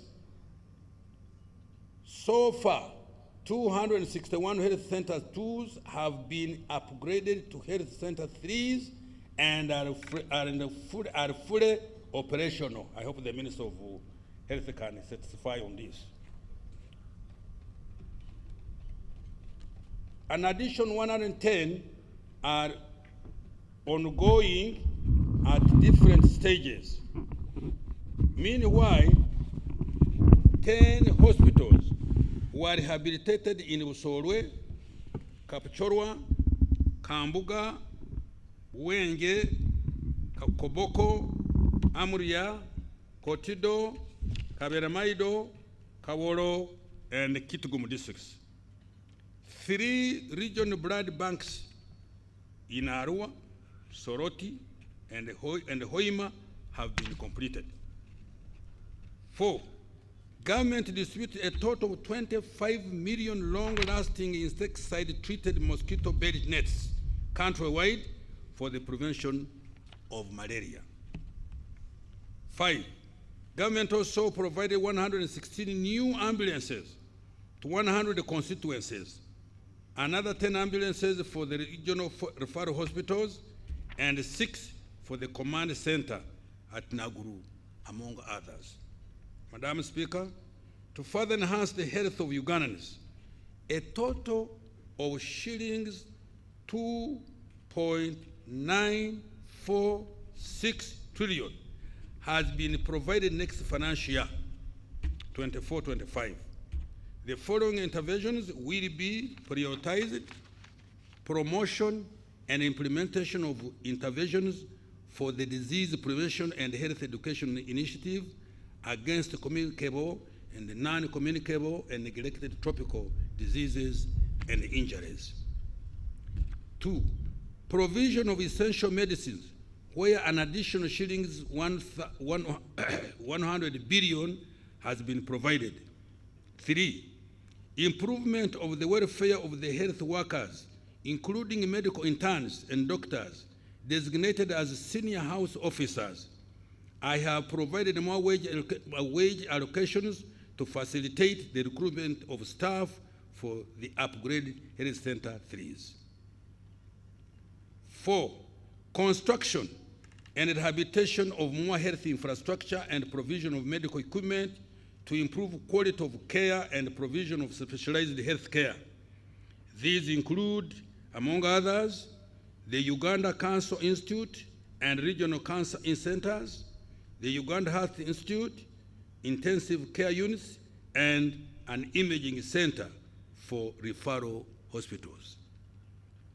Designation of the national health system to facilitate service delivery and tracking of medical supplies and health workers' performance.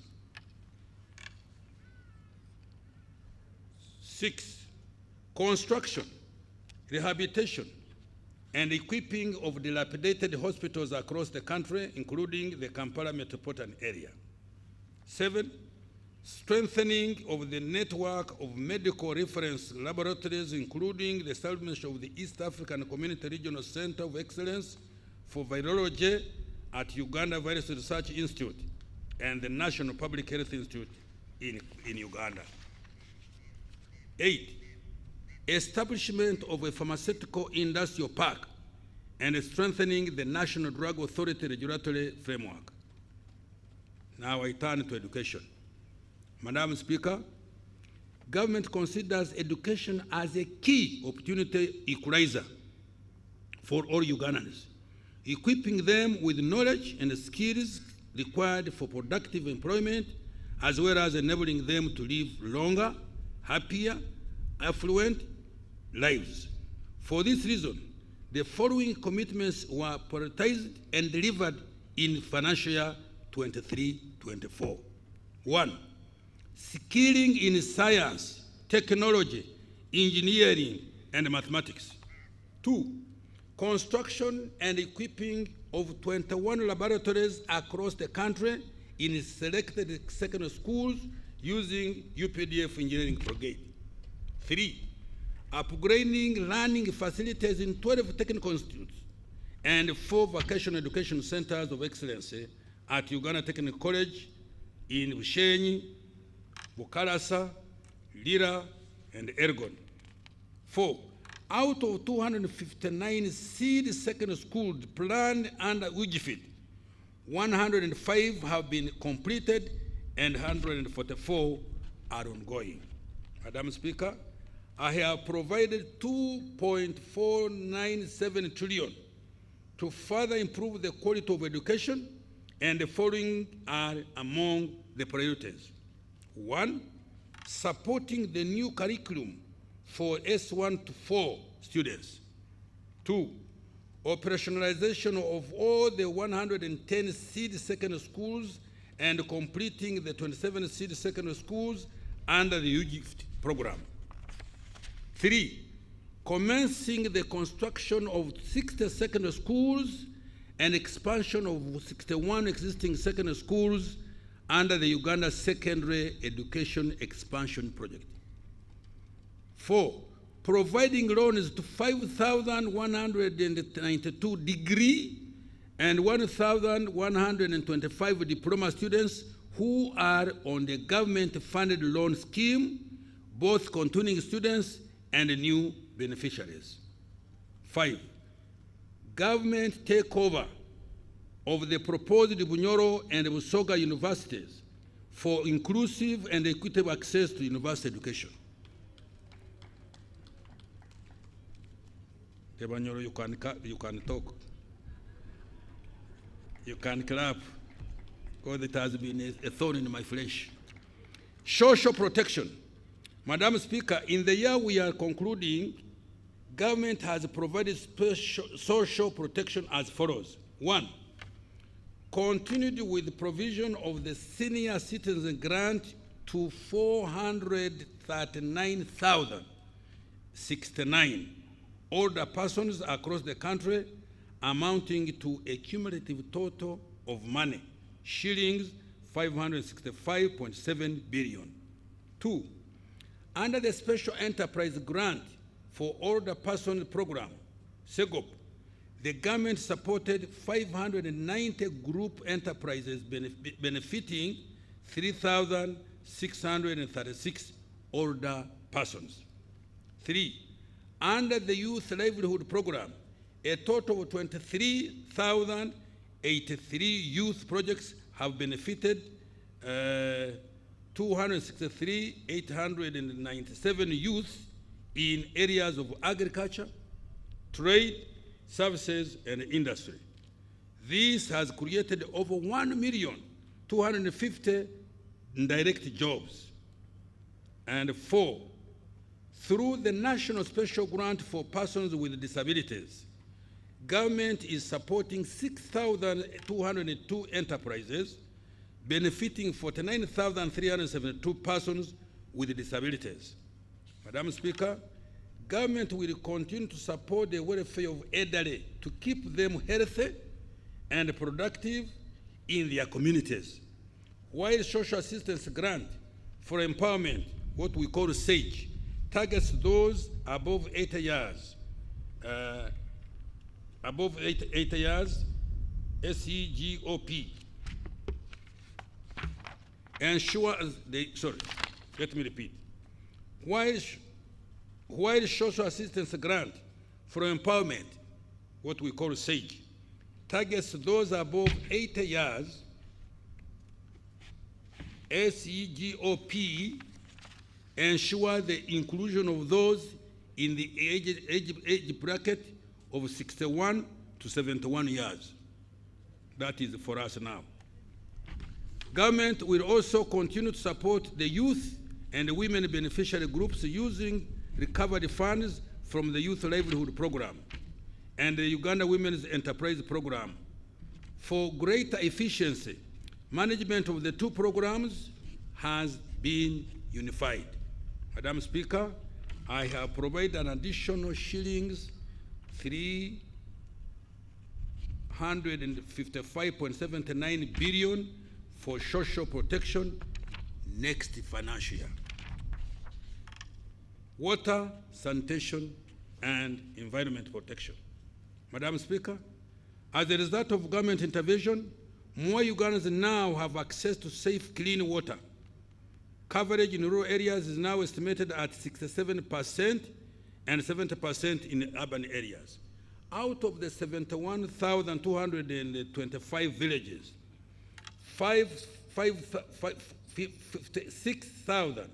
6,617 villages have been served with at least one safe water source. In financial 24-25, clean water coverage will increase to 70% and 85% in rural and urban areas respectively. In the rural areas, the target is to reduce the distance to the nearest source of clean and safe water for human and animal consumption to less than 1 kilometer, while in urban areas to less than 500 meters. The following are among the priorities we have budgeted for for the next financial year. 1, construction of 52 large solar-powered water supply systems in 19 districts that are currently at less than 50% water coverage.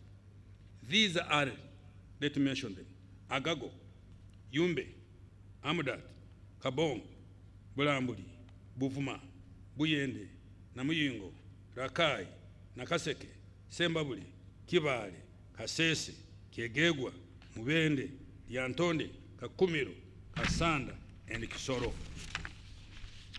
Construction of another 15 solar-powered water supply systems in the rural growth centers of Ruentulege, Bugwara, Kabamba, Chikora, Tuitanzige, Lugara.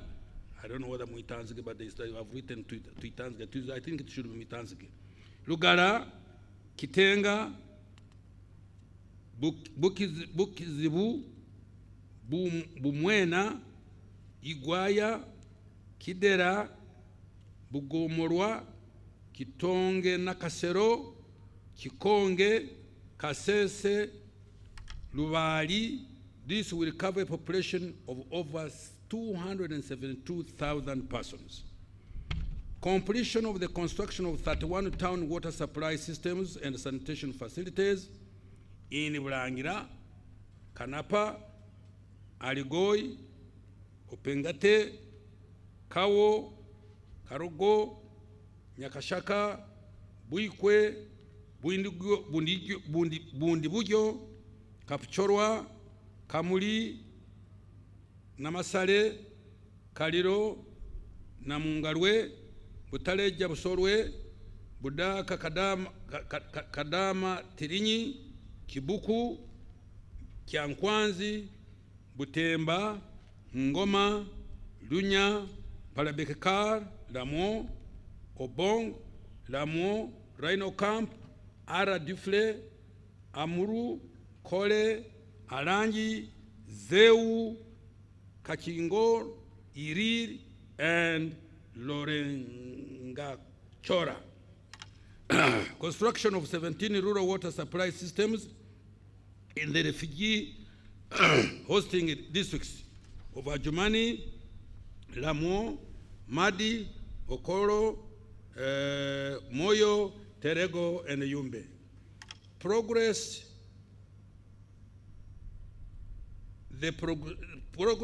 the construction of 26 water supply systems at various stages in Manafa, now at 80%, Mukura 40%, Kidera 40%,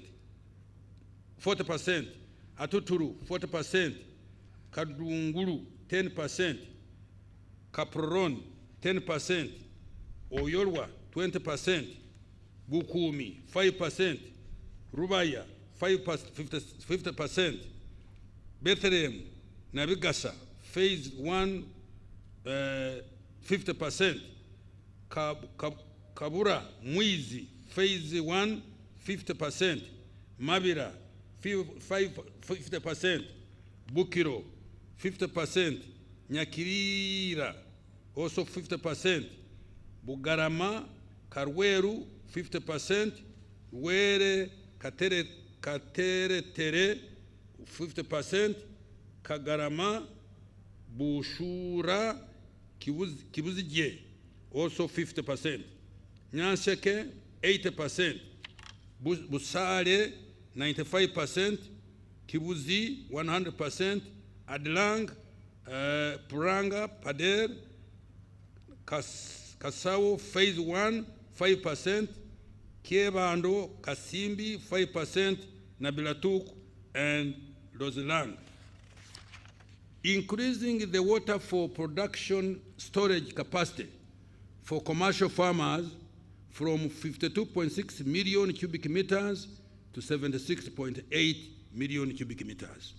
Madam Speaker, to support the restoration of our environment and reverse the effects of climate change, government shall undertake the restoration of 42,450 hectares of degraded wetlands along the Awoja, Kandieki, Ruhorobero, Nchwera, Chambura, Kiruruma, Naigombwa, Kibimba, Tochi, Aswa, Sezibwa, Mayanja, Muzizi, Mpanga, and Lumbuye water systems.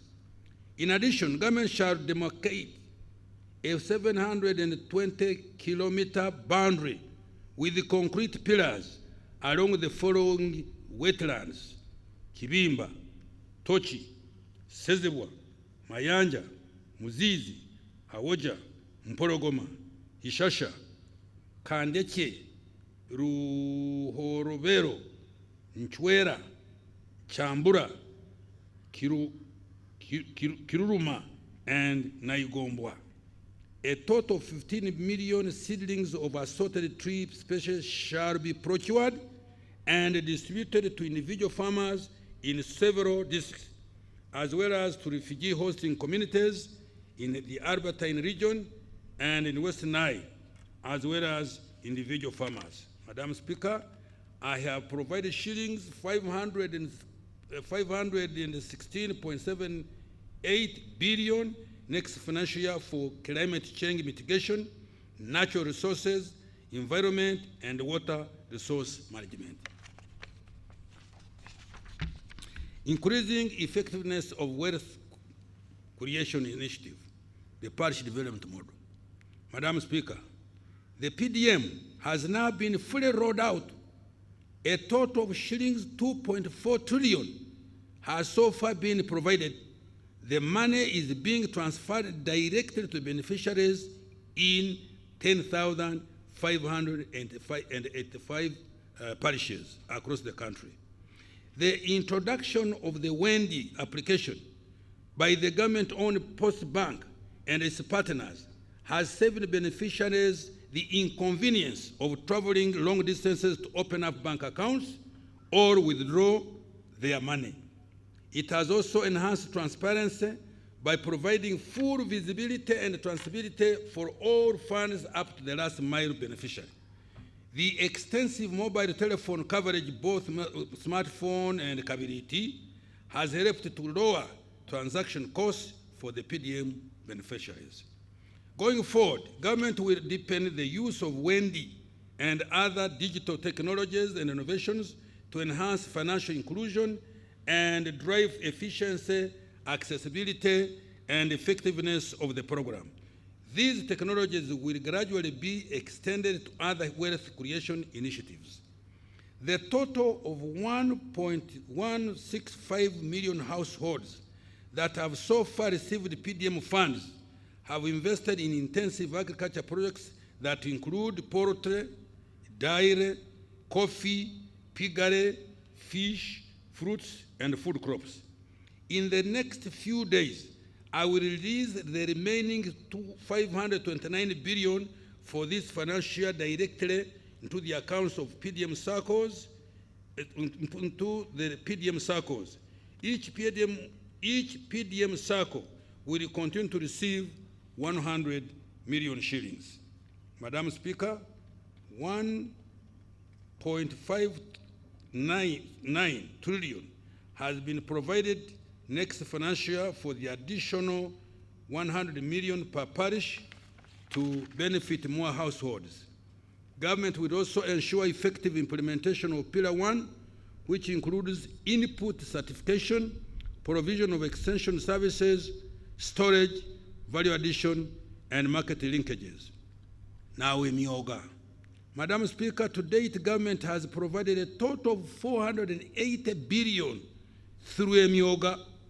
Out of this, a total of shillings 268 billion has been disbursed to 6,810 Emyoga circles. The beneficiaries have been able to save 85 billion to further grow their circle funds.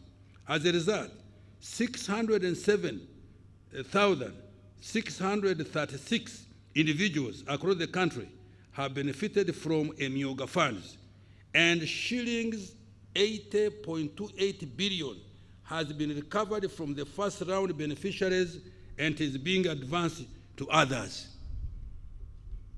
We should clap for my colleague Kasoro. May I repeat this? Let me repeat it. I can see you didn't get it well. Emyoga.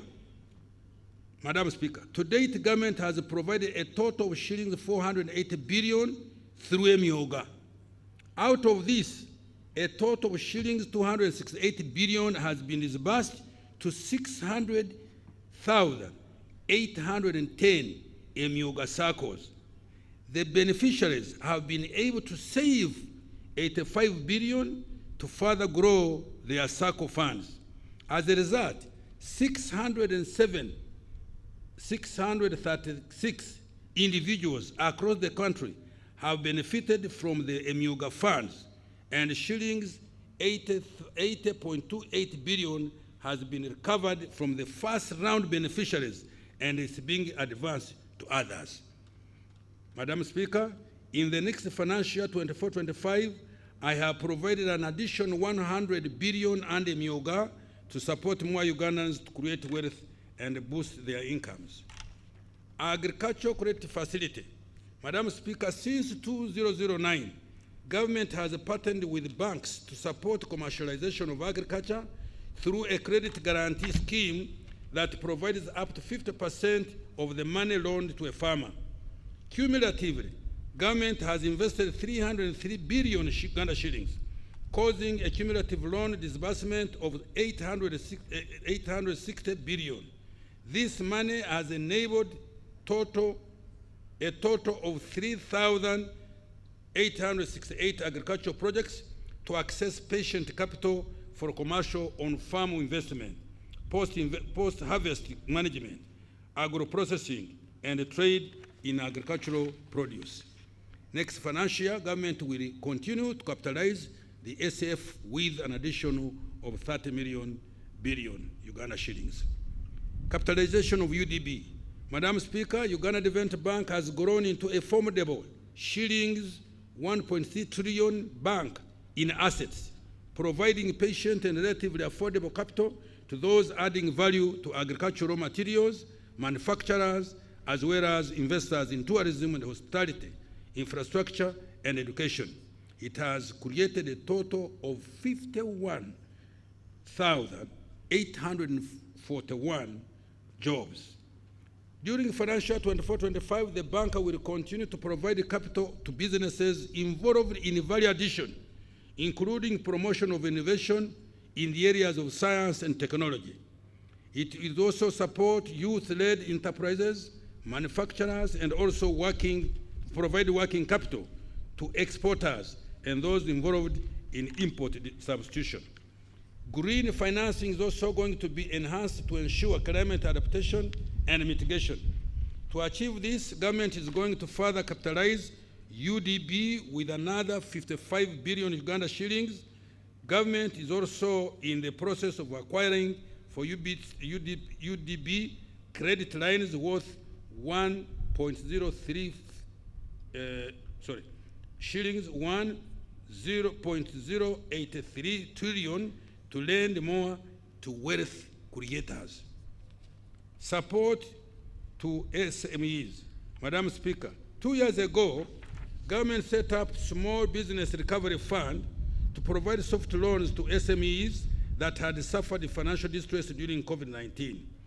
Government provided 100 billion shillings to be equally matched by banks to extend credit to the target beneficiaries at 10% interest rate. At a disbursement of 18.4 billion so far, supporting 1,454 businesses. Uptake of this fund has been low. Next financial government and the Bank of Uganda are going to relax the requirements to ensure increased uptake of the SBF, to uptake the SBRF to support small and medium enterprise growth. Invite and Growth Program. Madam Speaker, government is also implementing 2 programs, namely the Generating Growth Opportunity and Productivity for Women Enterprise, GROW, worth US dollars 217 million or shillings 824 billion. And the Investment for Industrial Transformation and Employment Invite, worth US dollars 210 million, which is equivalent to 800 shillings billion. These funds are intended to support women-owned enterprises and value addition for export. Madam Speaker, government is also working hard to reduce the time, cost, complexity of business registration and licensing. A business facilitation center has been set up to centralize all business investor-related services to speed up registration and operationalization of businesses. Services that used to require weeks or months are now accomplished in just a couple of hours. This is going to enhance Uganda's competitiveness even further. Agro-industrialization. Madam Speaker, Government is committed to commercializing agriculture to enhance production and productivity and improve competitiveness of agricultural products in both regional and international markets. The following are some of the key milestones achieved during this financial year in the area of agro-industrialization. 1, establishment of an infra-safe facility at Namulongo to help in the management of aflatoxins in cereals and nuts. 2, construction of the local anti-tick vaccine manufacturing facility also at Namulonge to produce vaccines against tick-borne diseases. This will save the country US dollars 1.1 billion, which is lost annually due to tick-borne diseases, and tap into the shillings 3 trillion regional market for meat and milk. Increase the coverage of large-scale farmer mechanization to 40% from 32% in financial 22-23. A total of 240 tractors with all their accessories and additional 750 units of single-axle trucks were procured and distributed countrywide. Government also provided a number of policy tax-related support to private sectors so that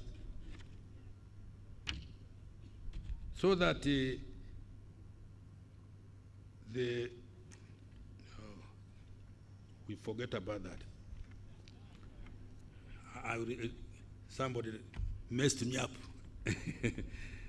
Madam Speaker, in the financial 2024-25 budget, I have allocated a total of shillings 1.878 trillion towards deepening agro-industrialization with increased focus on commercialization and value addition in agriculture. The priority areas include: 1, more investment in research and genetic development of selected value chains for animal, fish, and crop varieties. 2, support for pest, vector, and disease control and prevention. In particular, I have provided an additional 427.21 billion to procure and distribute 44 million doses of vaccines against foot and mouth disease. After the current vaccination exercise, farmers will access the vaccines through government stores by meeting 100% cost of the vaccine, while the government will cover the cost of vaccine administration. Support to narrow to roll out the anti-tick vaccine, starting with 20 million doses. 4, de-risking agriculture through supporting increased production and productivity, as well as value addition for all priority value chains. 5, more support for agricultural mechanization. 6, increased investment in small and large irrigation systems, particularly solar-powered irrigation. 7, support for seed multiplication through the Uganda prisons to increase seed availability for PDM beneficiaries. And 8, additional credit support to large-scale commercial farmers to ensure food security and increased exports. Now we turn to tourism development. Madam Speaker, Uganda has increasingly regained her global position among the top 10 best tourism destinations in the global tourism ranking. In the year 2023, international tourist arrivals increased by 56% to 1.2274 million tourists, compared to 885 arrivals in the year 2022, and the peak of 1.52 million in year 2019. The international tourism receipts reached US dollars 1.03 billion in calendar year 2023. Madam Speaker, tourism has a high return on investment. Madam Speaker, tourism has a high return on investment. In financial year 24-25, I have provided shillings 289.6 billion to the Tourism Development Program to undertake the following. 1, support international and domestic tourism marketing and promotion activities. 2, modernize our tourism products to make them more competitive. These include completion of the pier and related infrastructure at the source of the Nile, upgrading the Uganda Museum, construction of 800 to 8,000 meters of climbing ladders and boardwalks on the Rwenzori Mountains to make hiking safer. 3, continue with grading, supervision, and classification of tourism facilities to enhance the quality of services and ensure adherence to required global standards. 4, complete the upgrade of Uganda Hotel and Tourism Training Institute infrastructure in an effort to make it an international center of excellence for training and skills development in tourism and hospitality. And 5, enhance the conservation of Uganda's 22 wildlife protected areas with a focus on mitigation of human-wildlife conflicts. Government is going to construct an additional 150 kilometers of electric fence and maintain the existing 106-kilometer fence, carry out boundary surveillance through more than 13,904 patrols, uproot invasive species, and construct 4 water dams in the protected areas. Madam Speaker, apart from the shillings 287.6 billion that I have directly provided to the tourism sector, an additional shillings 1.629 trillion has been provided for several critical interventions associated with tourism, including support to Uganda Life Authority, construction of tourism roads, road rehabilitation, and upgrade under Kampala Capital City Authority, support to AFCON 27, and the completion of key stadia, strengthening security, law and order in our tourism destinations, and extension of internet to tourism destinations, among others. In particular, I have provided an additional 55 billion Uganda shillings to Uganda's mission abroad to support Uganda Tourism Board to market Uganda to potential tourists, market our exports, and attract more investors. Science, technology, and innovation. Madam Speaker, government has earmarked science, technology, and innovation as a key catalyst for the qualitative leap to achieve tenfold growth of our economy.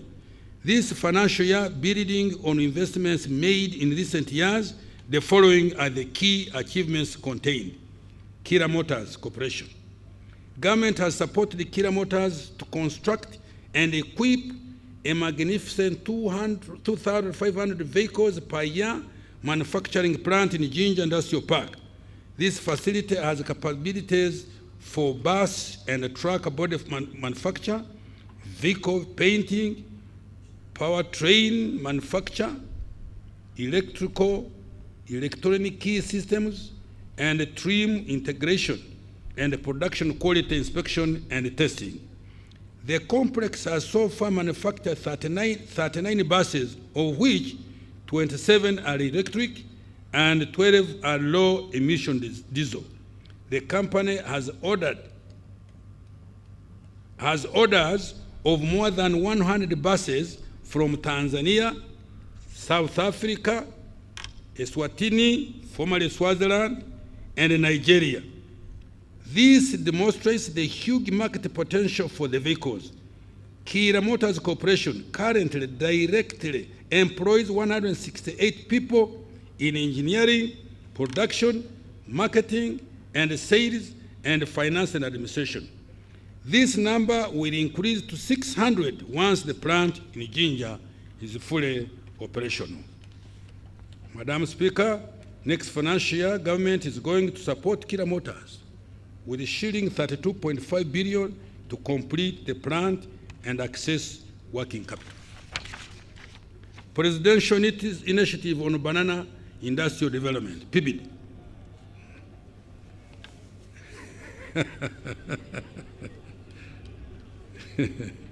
Madam Speaker, government has supported PIBID to establish a semi-automated plant in Bushenyi with a daily processing capacity of 14 metric tons of fresh matoke. These projects have shown potential for import substitution by replacing wheat and also by providing gluten-free starch products. These have high global demand. The company has started fulfilling international orders, including from South Korea, the Royal Kingdom of Saudi Arabia, Qatar, and Italy. PIBID currently employs 150 staff and collaborating with 6,543 farmers. Next financial year, government has provided an additional 50 billion to complete the capitalization of the company to transition into a self-sustaining business. The pathogen economy. Madam Speaker, the pathogen economy has made tremendous progress in developing vaccines, therapeutics, diagnostics, and other health care tools for our public health security and import substitution. The scientists at Makerere University developed a PCR diagnostic kit that has so far been used to conduct more than 2 million COVID-19 tests. This kit effectively halved the cost of COVID-19 testing and saved Uganda more than US$ 37 billion, that is shillings 140 billion Uganda shillings. A clinical trials platform for natural therapeutics, the first on the African continent. Let me repeat this. You know, when I hear something so good about Uganda, I want everybody to listen. A clinical trial platform for natural therapeutics, the first on the African continent, has been established. The human vaccines have completed animal studies and are under preparation for clinical trials. Madam Speaker, other government support under the pathogen economy has been directed towards the following special initiatives. 1, Day by Pharma Limited is establishing Africa's largest pharmaceutical and vaccine manufacturing facility here in Uganda. You can take the road to Bombo, you will see. The facility will create job opportunities for more than 10,000 science professionals and 30,000 others in support of the ecosystem. Production of generic drugs, cancer drugs, and human vaccines is scheduled to start by November this year. Government in the process of finalizing equity acquisition in exchange for its shilling 723 billion investment. The anti-tick vaccine project at Makerere University, spearheaded by Dr. Margaret Simon Kahua, has undergone clinical trials. I have provided an additional 25 billion to produce and commercialize the anti-tick vaccine. Government has also supported Jenner Hubs of Professor Patrick Ogwang, known for COVIDEX, to undertake clinical trials of his natural therapeutics and establish an internationally certified production facility to manufacture and commercialize them. I have provided an additional shillings 2.07 billion for this purpose next financial year. We congratulate him. Support Professor Serwanga Sampara to advance research in human vaccines. I have provided an additional shillings 225.4 billion needed to complete the research and start producing the vaccine. Coffee value chain development. Madam Speaker, Government has partnered with private sector to fast-track local value addition to coffee. We have started with 3 Apex centers for high-value coffee processing under the Coffee Investment Consortium, Great Lakes Coffee, and Inspire African Coffee. All have acquired modern roastery, freeze-dry and spray-dry technologies to produce instant, roast and ground coffee products, coffee capsules, cold brew, and instant coffee with a total capacity of 585,000 metric tons per year. One of the facilities is complete, while the other is 62% complete. Government will support the completion and expansion of these facilities, the operationalization and market penetration of the products on the local, regional, and international market. The target is to aggregate, add value, and market at least 1 million bags of medium to high quality coffee, green coffee beans by 2025. This will earn Uganda shillings 560 billion,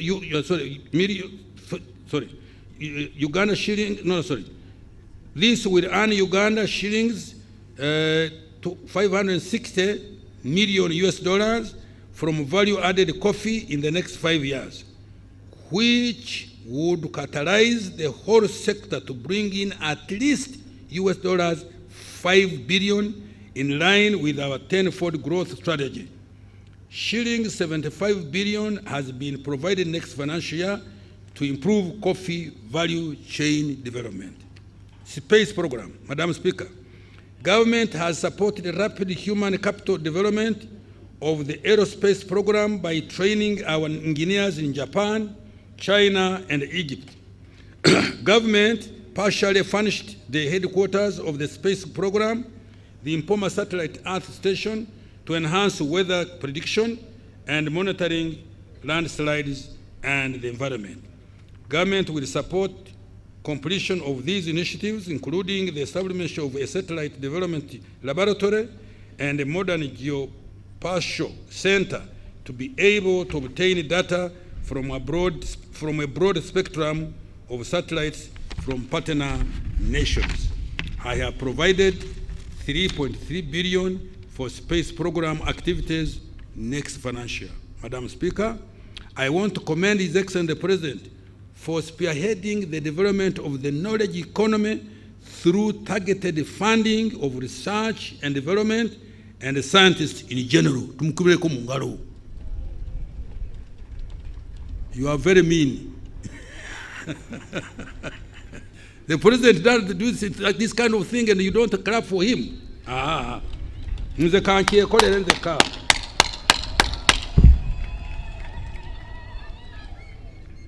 Madam, mineral development now. I'm moving to mineral development. Madam Speaker, mineral development is another growth accelerator that has been earmarked by government to expand Uganda's economy by 10-fold. It is going to support resource-based industrialization into light manufacturing and high-tech exports. During the financial year we are ending, the following have been achieved in the minerals sector. 1, the entire country has now been fully mapped using airborne and ground geophysical technologies. 2, the National Mining Company has been incorporated as a commercial vehicle for investment and trading in minerals on behalf of the government of Uganda. 3, several key mineral development projects and mineral value addition centers have been developed, including Wagagai for gold mining in Busia, rare earth metals in Bugweri, a graphite project in Kitgum, limestone mining project by Swanbird Resource Limited in Moroto, and 7 gold refineries in Kampala, among others. Mrs. Woodcross Tin Smelting Company has established a tin smelter in Western Uganda to produce tin ingots to 99.95% tin grade. Madam Speaker, next financial year, I have allocated 41.55 billion to undertake the following interventions for further mineral developments. Fast-tracking quantification and market studies for all minerals for the purpose of investor promotion. 2, operationalizing the National Mining Company. 3, further reviewing and strengthening the fiscal regime for minerals, including regulations of artisan and small-scale miners. 4, developing the e-government mineral production system and data bank for mineral statistics. 5, commencing construction of Busia and Moroto beneficiation centers and strengthening the Ntungamo and Fort Portal centers. 6, facilitating private sector participation in exploration, mining, value addition to minerals, oil and gas now. Madam Speaker, Uganda is progressing steadily toward the first oil in financial 25-26. During the financial year we are ending, the following have been achieved. 1, the upstream petroleum project has advanced with drilling works in preparation for production.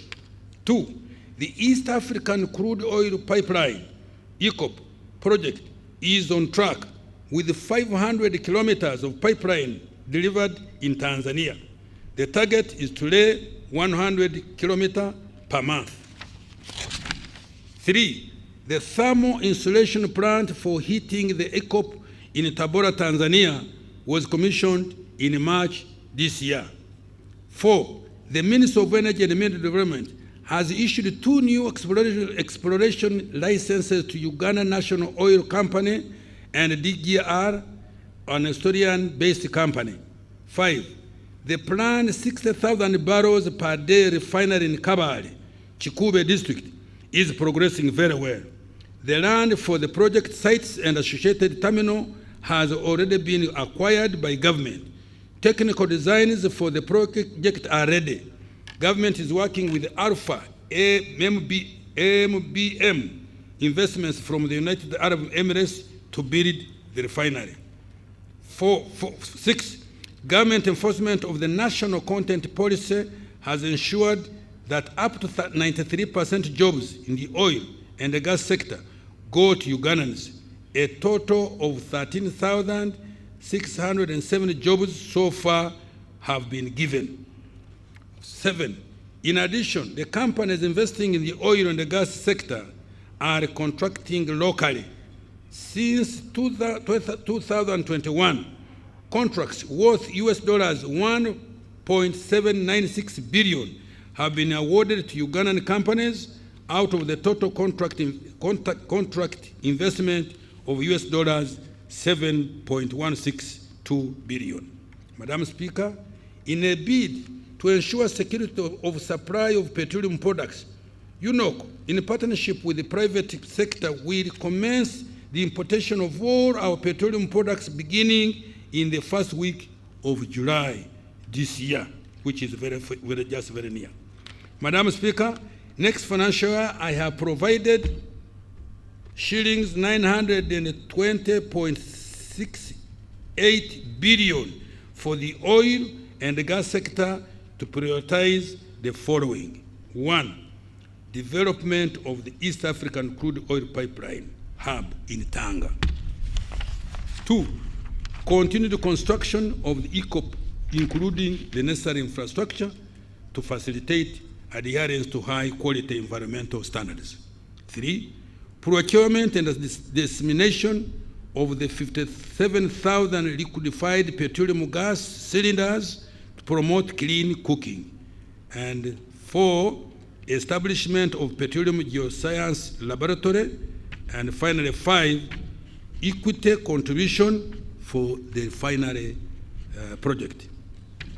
Integrated transport infrastructure and services. Madam Speaker, a total of 205 kilometers was added to the paved network during financial 23-24, increasing the total paved national road network to 6,338 kilometers, representing over 30% of the national road network. The following roads were completed during the financial year: Atiaka Loropi, 66 kilometers; Masindibiso, Howa, Nyairongo, Kyarushesha, Butole, and Kavale, Kiziramfumbi Road, 97 kilometers. Moroto, Nyala, 42 kilometers. Rukungiri, Kihi, Shasha, Kanungu, 78.5 kilometers. Kapchorwa Swam, 73 kilograms. And Masindi Park Junction and Tanji Junction, Parabulisa Road, 159 kilometers. In addition, 3 bridges were completed and the construction of 36 critical strategic bridges is ongoing. The completed bridges are Kampala Flyover and road upgrading, 2 Lugogo Bridge connecting Nakasongola district and Ngoma in Nakaseke via Kasozi, 3 Saka Swamp crossing in Palisa. With regard to air transport, the following were accomplished during the year we are talking about. 1. 90% completion of Kabalega International Airport in Hoima. The remaining 10% comprises of critical air navigation, meteorological, communication, and airport operation facilities. 2. 90% completion of the expansion and rehabilitation of Entebbe International Airport, including modernization of the departures and arrival areas of the terminal building. 3. Maintenance of 3 aerodromes, including Arua, Gulu, Pakuba, Masindi, Lira, Kidepo, Moroto, Soroti, Tororo, Jinja, Mbarara, Kasese, and Kisoro. Madam Speaker, with regard to water transport, the following were accomplished during the financial year we are talking about, we are winding up. 1. Completed the construction of 3 strategic ferries, namely Amuru Rhino Camp Ferry and 2 ferries for Bukungu, Kagwara, Kaberamaido route on Lake Kyoga. 2. Completed the construction of the Maritime Training Institute in Namasagali and commenced construction works for the Maritime Rescue Coordination Center at Mwanza. 3. Completed 46% construction works for search and rescue centers at Kazi and 25% at Kaiso, Panyimu, Zengebe landing sites. 4. Continued with the development of new Kampala port at Bukasa. With regard to railway transport, the following were accomplished during this financial. 1. Acquired a 161-kilometer corridor for the standard gauge railway between Tororo and Mayuge. 2. 28% completion of rehabilitation of Tororo Gulu meter gauge railway. 3. Completed emergency refurbishment and rehabilitation of the Malaba, Kampala, Namamve meter gauge railway. Madam Speaker, during financial 24-25, more focus will be put on maintenance of roads we have built, building a few new strategic roads, accelerated rehabilitation of the meter gauge railway, and commencement of construction of the standard gauge railway. I have provided a total of shillings 4.989 trillion for that purpose. In particular, the following transport infrastructure will be undertaken. Roads. Tarmacking of an additional 360 kilometers of roads under ongoing projects. 2. Completion of upgrading of 210 kilometers of the following roads. Muyembe na Kapiripirit, 92 kilometers, and 25 kilometers of service roads. Kira Matuga Road, an improvement of 5 injunctions, 21 kilometers. Tororo Busia Road, 26 kilometers. And Mayuge and Busia Town Roads, 18 kilometers. Kauku Werenga Road, 6.6 kilometers. And Namugonde Bugiri Road, 1.6 kilometers. Selected town roads, 5.6 kilometers in Palisa and Kumi. Selected town roads, 7.5 kilometers in Palisa and Kumi, 12.2. And remedial works on Untungamu, Kabale, Katuna Road, 65 kilometers. commencing the upgrading and construction of 643 kilometers of following roads projects. Kisoro, let me repeat. Commencing the upgrading stroke construction of 643 kilometers of the following road projects: Kisoro, Lake Bunyonyi Road, Kisoro, Mugahinga National Park Headquarters, Koboko, Yumbe Moyo, Yumbe Ure Road, Kitugumu Depot, Namagumba Udadiri Narugugu Road, Katine Ocheru Road, and 2.1 kilometers of town roads in Kabera Maido and Karaki towns. Kienjojo, Kihura Wizi, Wamwanja, Kahumbe, and Empara Wiz, Iganga, Buropa, Kamuli, and Jinja, Mburamuti, Kamuli, Bukungu, and Jinja City Roads, Kisubi, Nakauka, Natete, Nakauka, Kasanje, Mpigi, Nakauka, Mauguru, Nanziga, Maya, Kasanje, Bwawaya. Upgrading to bitumen standards tarmac 16.9 kilometers of roads in the Greater Kampala metropolitan area and the Gomba district.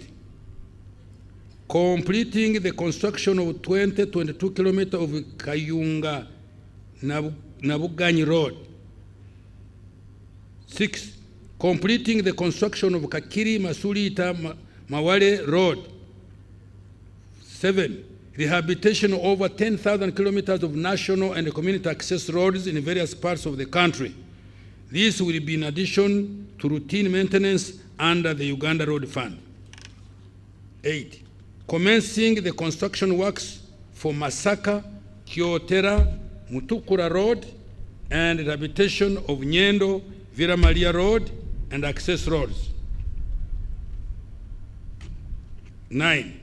Continuing with the ongoing construction of up 30 bridges and structures on the national roads, including Ara, Anzu, Gazi, Rhino Camp, Acha, Rhino Camp, Lugogo Swamp Crossing, Nabuhakia, Nambora, Namsimeri, Sahana, Kamisaru bridges, Rubonji Bridge, Maziba, Kiruruma, Rwembyo, Kajwenge bridges, Kamirwa, Nyakambu, Kochi, Osu, Odrua, Dunga, Mahoma, Mpanga, Nabuswa, and Perepa bridges, among others. Development of water ferries. Madam Speaker, the construction of 2 Lake Bunyonyi ferries is currently underway and will be completed next financial year. Now, air transport. Madam Speaker, shillings 162 billion has been provided for completion and operationalization of Kabalega International Airport in Hoima, and plans are underway to acquire at least 2 mid-range aircraft and 2 cargo aircraft to facilitate exports in the medium term. Information and Communication Technology, ICT. Madam Speaker, during the financial year we are concluding, the following have been achieved in the ICT sector. 1. A total of 4,354 kilometers of fiber cable have been laid across the country, connecting 1,523 key government service delivery units to the national backbone infrastructure. 2. The internet penetration in the country has increased 64% from 25% in 2017, and the share of government services provided online is now at 40%, up from 20% registered in 2017. 3. A PDM information system has been developed and rolled out in all the 10,585 parishes across the country. Madam Speaker, next financial year, I have provided shillings 246 billion to continue developing the ICT and digital transformation through the following interventions. 1, further expansion of internet connectivity and digital infrastructure across the country. 2, continuing the rollout of digital services across government to improve efficiency of service delivery and transparency and accountability. 3, leveraging business process outsourcing and ICT to create employment opportunities for our young people. 4, digital skilling to increase adoption of the digital services. And 5, cyber security, data protection, and privacy. Energy development. Madam Speaker, the country's power generation capacity has increased by 600 megawatt from 1,376 megawatt to 1,978.1 megawatt, following the connection of Karuma Hydropower Dam to the national grid. The electricity transmission capacity has now increased to 4,218 kilometers of high voltage from 3,500 kilometers in 2020. In the next financial year, I have provided shillings 982.56 billion to undertake the following. 1, increase access to electricity through grid expansion and connectivity projects. 2, more investment in construction of transmission and distribution networks targeting load centers to promote value addition. 3, improving the quality of power supply through systematic operation and maintenance of existing power infrastructure. 4, increasing access to clean energy by supporting clean cooking technologies. 5, development of 5 microgrid power plants using wind and solar hybrid in Karamoja. And 6, preparatory activities for the 8,400 megawatt nuclear power plant in Wiyende district. Industrial development and manufacturing. Madam Speaker, in our 10-fold growth strategy, government is going to step up efforts to accelerate diversification of the economy, add value to raw materials to boost exports and import substitution to continue reducing our export and also build more basic industries to produce items that Ugandans use on a daily basis, such as sugar, soap, cooking oil, clothes, medicines, construction materials, etc. Our industrialization efforts are being undertaken mainly through the private sector, but with the state playing a de-risking role. Government, through the Uganda Development Corporation, is undertaking targeted investments to increase Uganda's manufacturing capacity. During the financial year we are ending, the following investments have been undertaken by UDC to increase local manufacturing capacity. 1, the Atiaka Sugar Factory has acquired modern mechanized equipment for the sugarcane fields in Amuru and Ramo district and installed modern irrigation systems. 2, 40 tea factories have been supported to expand and process tea for both domestic market and export. These are Kayonza Growers Tea Factory, Kigezi Highland Tea Factory, Mabale Growers Tea Factory, and Mpanga Growers Tea Factory. Continued support to Mutuma Commercial Agencies Limited in Luuka District to produce intermediary and final products such as surgical cotton, cotton cake, soap stock, and cotton seed oil. 4, investment in Bukona Agro Processes Limited in Nyoya District to process cassava and cereals into ethanol for cooking. It produces 40,000 liters of ethanol per day. 5, investment in Budadiri Arabic Coffee Mills Limited in Soronko District to process coffee for export. 6, additional investment in Sorot Fruit Factory Limited that is processing 6 metric tons of fruit, mangoes, and oranges per hour into fruit concentrates and juice. And 7, UDC has also invested in the East African Medical Vitals Limited, manufacturers of examination and surgical gloves, to increase the company's production capacity to create jobs and also save the country foreign exchange through import substitution. Madam Speaker, government is also continuing to develop industrial parks to provide investors with required infrastructure and utilities. Work is in progress in Namamve Park with 190 companies operating, Liyoa Shen Park in Kapeka, 19 companies, Sino-Uganda Industrial Park in Mbale, 18 companies, Luzira Park, 11 companies, Weyogere Park, 8 companies, and MMP in Wikwe, 7 companies. Other operational industrial parks include Jinja, Soroti, Kasese, Mbarara, Tiatanga Mukono Industrial Park. So far, over shillings 3.5 billion have been invested in these parks in the form of foreign direct investment. Over 266,812 direct and indirect jobs have so far been created. Security, good governance, and rule of law. Madam Speaker, peace and security, as well as the rule of law, are the foundation for all other things we aspire to achieve. It is the bedrock for socio-economic transformation, democracy, and all the human rights and freedoms we all cherish. Accordingly, we have done before, as we have done before, government will continue to prioritize peace, security, and the rule of law.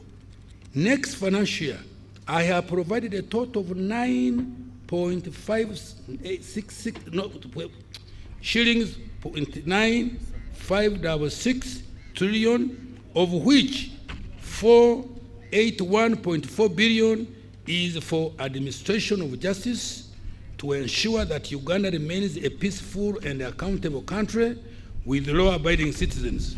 Some of the priorities in these programs include security of person and property. 1, strengthening the capacity of security agencies to address emerging security threats and ensuring combat readiness of security agencies to protect life and property. 2, enhancing military capacity through acquisition of various assets and strengthening the surveillance infrastructure. 3, supporting joint military operations in the region. 4, building effective crime response system targeting sophisticated crimes such as terrorism, other transnational crimes, arms proliferation, illegal entry into our country, money laundering, cyber crime, espionage, smuggling of contraband, human trafficking, and others. 5, supporting the civil authorities in combating threats as well as managing the refugees in line with our refugee policy.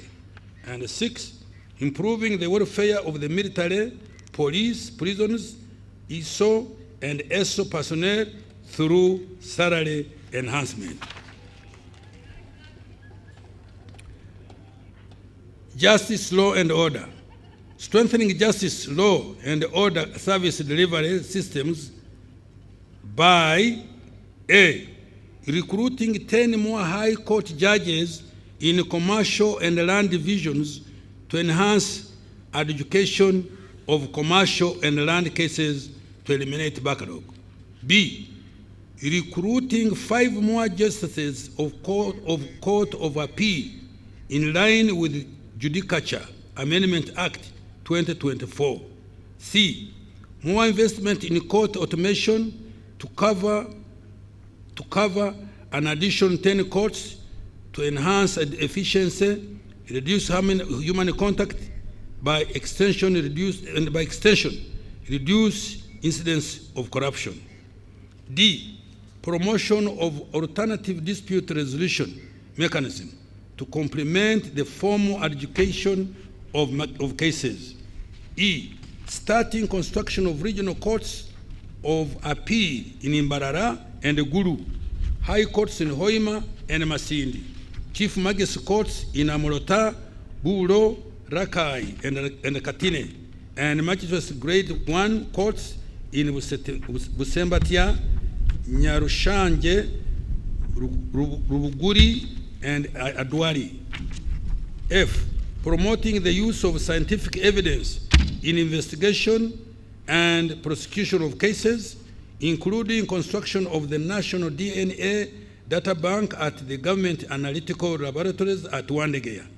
G, mass enrollment for and renewal of national IDs and automation of immigration and business registration services. H, reforming laws and the due process to ensure faster and expeditious resolution of disputes, among others. Natural disaster response and management. Madam Speaker, I'm about to close. During financial year 23-24, government supported 93,930 households with relief food and non-food items across the country. Next financial year, I have provided shillings 18.1 billion plus a contingency fund of 146.26 billion to support disaster response and management, including operationalization of the National Disaster Risk Management Plan. 2, support 50,000 households with food and non-food items across the country. 3, provision of funds to Uganda Red Cross Society to support disaster victims. And 4, supporting the resettlement of 1,000 households that were displaced by landslides and floods in the Elgon region, including the districts of Duda, Manafa, Bulambuli, Namisindwa, and Soronko. Government strategy for financial 24-25 and the medium term. Madam Speaker, in line with HE President's guidance, my ministry, in collaboration with the National Planning Authority, has developed a strategy for growing Uganda's economy tenfold. The target is to expand the size of the economy from about $50 billion last year to $500 billion by 2040. Government has identified 4 anchor sectors to drive this growth. These are agro-industrialization, tourism development, mineral development, including oil and gas, and science, technology, and innovation, including ICT. Madam Speaker, these are the ATMs that are going to mint money for Ugandans next financial year and in the medium term. The detailed enabling policies, interventions, and actions will be contained in the forthcoming 4th National Development Plan.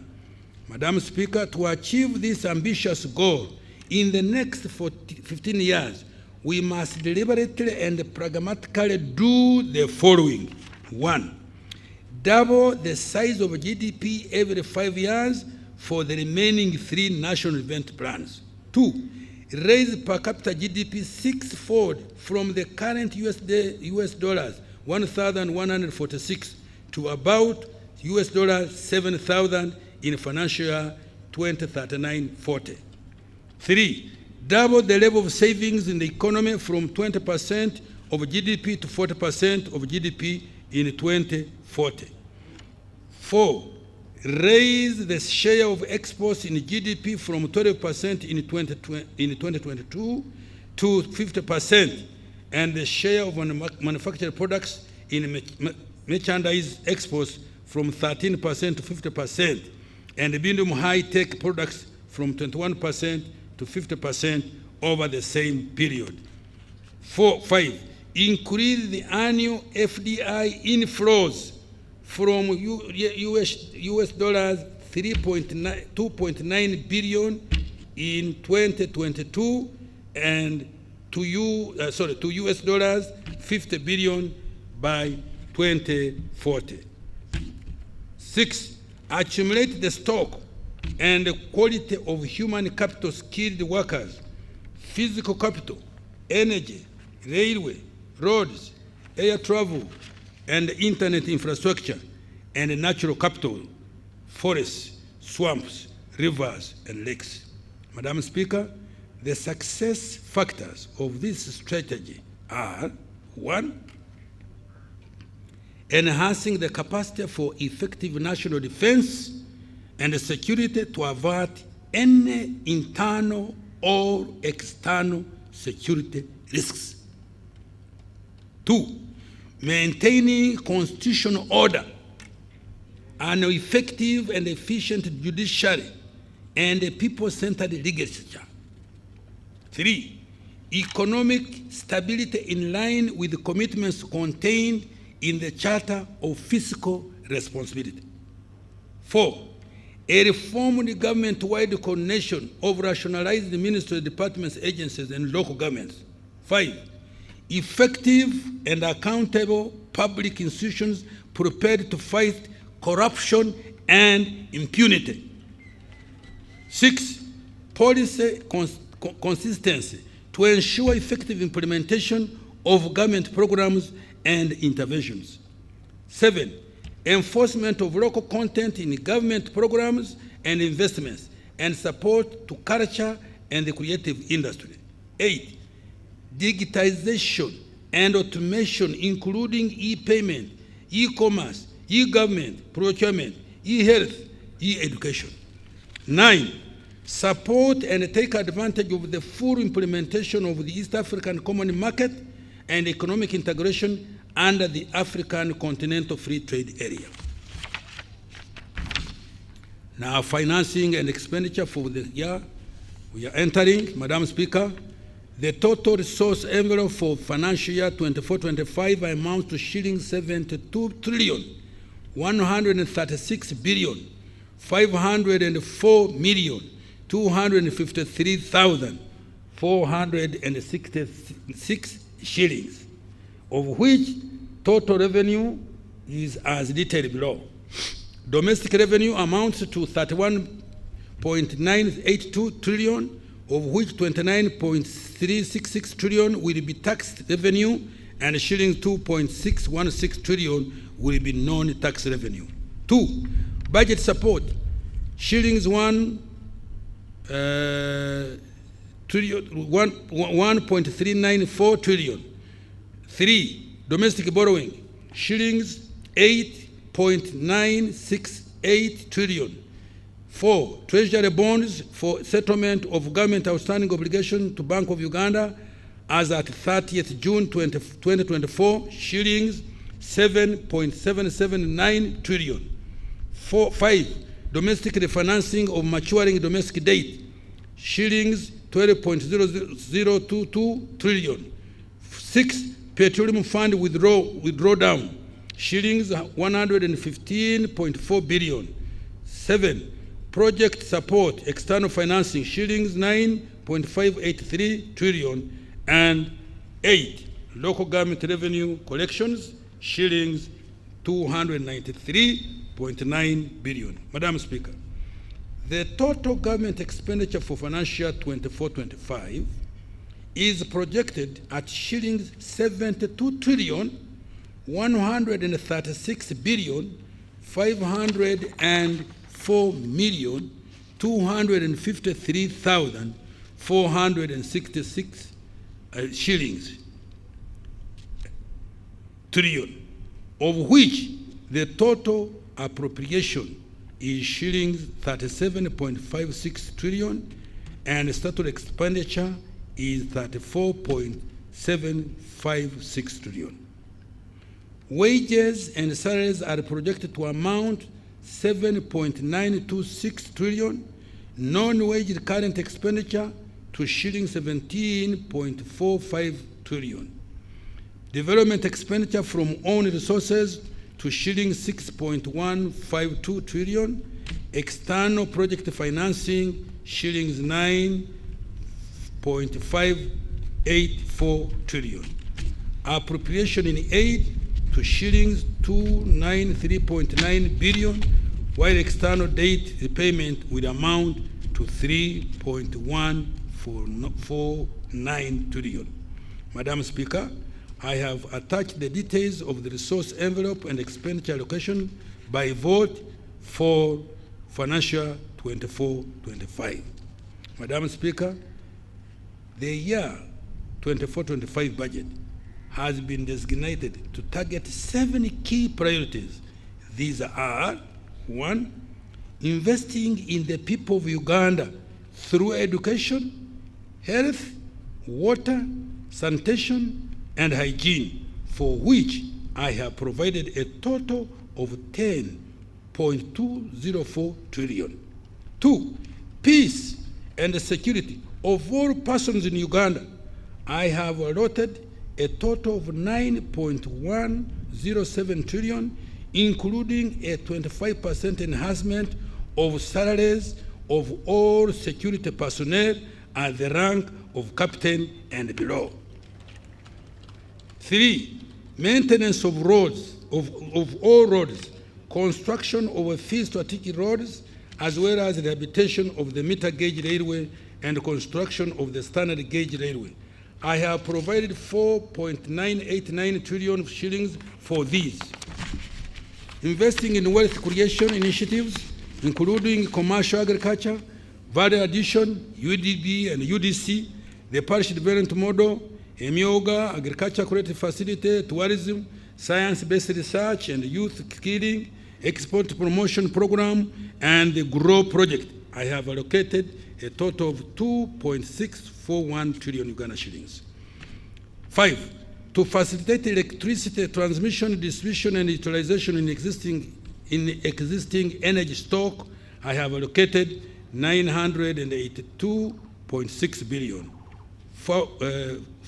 6, natural disasters contingency funding, to which I have allocated 146.1 billion. 7, our international commitment for regional and global partnership is 31.1 billion. Madam Speaker, the above priorities are in support of the anchor sectors that have been identified to drive rapid expansion of our economy. Approved sources of funding to finance the budget. Madam Speaker, following principles guided the preparation of financial 24-25 budget: strengthening domestic revenue mobilization by providing adequate funding to revenue-generating entities. 2, strengthening public finance management to ensure accountability and frugality and avoiding misuse of public resources. 3, repurposing of the budget towards high-impact economic growth areas. 4, improving efficiency in the execution of projects and other public investments. 5, borrowing for only strategic high-impact interventions. Madam Speaker, starting financial 24-25, accounting officers of revenue-generating entities will sign commitment contracts against the agreed revenue performance targets, upon which budget allocation have been made, in addition to the performance contracts they sign annually. Domestic revenue mobilization, Madam Speaker, to collect the projected revenue for financial 24-25 of 31.982 trillion, a mix of modest tax policy measures were proposed and approved by Cabinet and Parliament. These will be complemented by enhanced tax administration by Uganda Revenue Authority and rationalization of tax exemption in line with the domestic revenue mobilization strategy. Tax measures for financial 24-25, Madam Speaker, the following are the modest changes in taxes that were approved by Parliament to raise more revenue and or improve the budget environment. Excise duty. Imposition of excise duty on powdered beer at shillings 1,000 per kilogram. 2, imposition of excise duty at a rate of 0.5% of value withdrawals of money from other platforms other than mobile money. This does not apply to withdrawals from agent banking or banking halls. 3. Increase excise duty on petrol by 100 per liter. 4. Increase excise duty on diesel by shillings 100 per liter. 5. Increase excise duty on imported wines from 80% or 8,000 shillings per liter to 100% or shillings 10,000, whichever is higher. 6. Imposition of excise duty on adhesives, grout, white cement, and lime. The objective is to align the tax treatment of these products with that of cement. Value-added tax, VAT. Madam Speaker, under VAT, the supply of electric motorcycles, vehicle manufactured and fabricated in Uganda, and their respective charging stations and batteries for electric motorbikes. Charging stations and related services are exempt from tax. The objective is to facilitate the growth of e-mobility and affordability of electricity cars and motorcycles and protect the environment. Madam Speaker, starting next financial year, the provision of taxable goods, services by an employer to an employee will attract VAT. Income tax, Madam Speaker, under the Income Tax Act, we provided incentives for the following. 1, we have exempted investors from tax capital gains arising from the sale of holdings in private equity or venture capital funds regulated by the Capital Market Authority. The intention is to incentivize private equity or venture capital investment in Uganda. 2, we have provided tax holidays on the income of a person who manufactures and fabricates electric motor vehicles, electric motorcycles, electric batteries, and electric vehicle charging equipment, as well as income of a person who develops, establishes, or operates a medical facility or hospital facility. 3, we have extended the waiver of penalties and interest on arrears outstanding by June 2023. This waiver will apply when the taxpayer pays between July and December this year. 4, we have also introduced a 10% withholding tax on commission paid to the banking agents and fintech agents, payment service providers. Tax administration measures. Madam Speaker, much of the anticipated additional revenues will be generated from compliance measures undertaken by URA. These include expanding URA presence and coverage by opening up 5 liaison offices. 2, strengthening the enforcement and the use of electronic fiscal receipt and invoicing system, IFRIS, which was a battle recently, as you heard, and digital tax stamps and the rental tax solution. 3, strengthening the exchange of information with other tax authorities to combat illicit financial flows and under declaration. 4, strengthening enforcement interventions.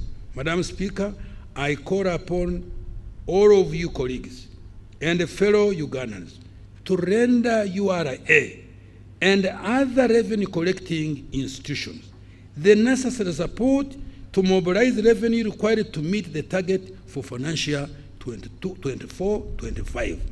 We must raise more revenue and reduce reliance on borrowing and external grants.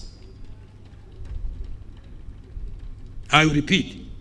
We must raise more revenue and reduce reliance on borrowing and external grants. Those of us who go to borrow, they take us as if we are children. They look at you, go today, come tomorrow. Go today,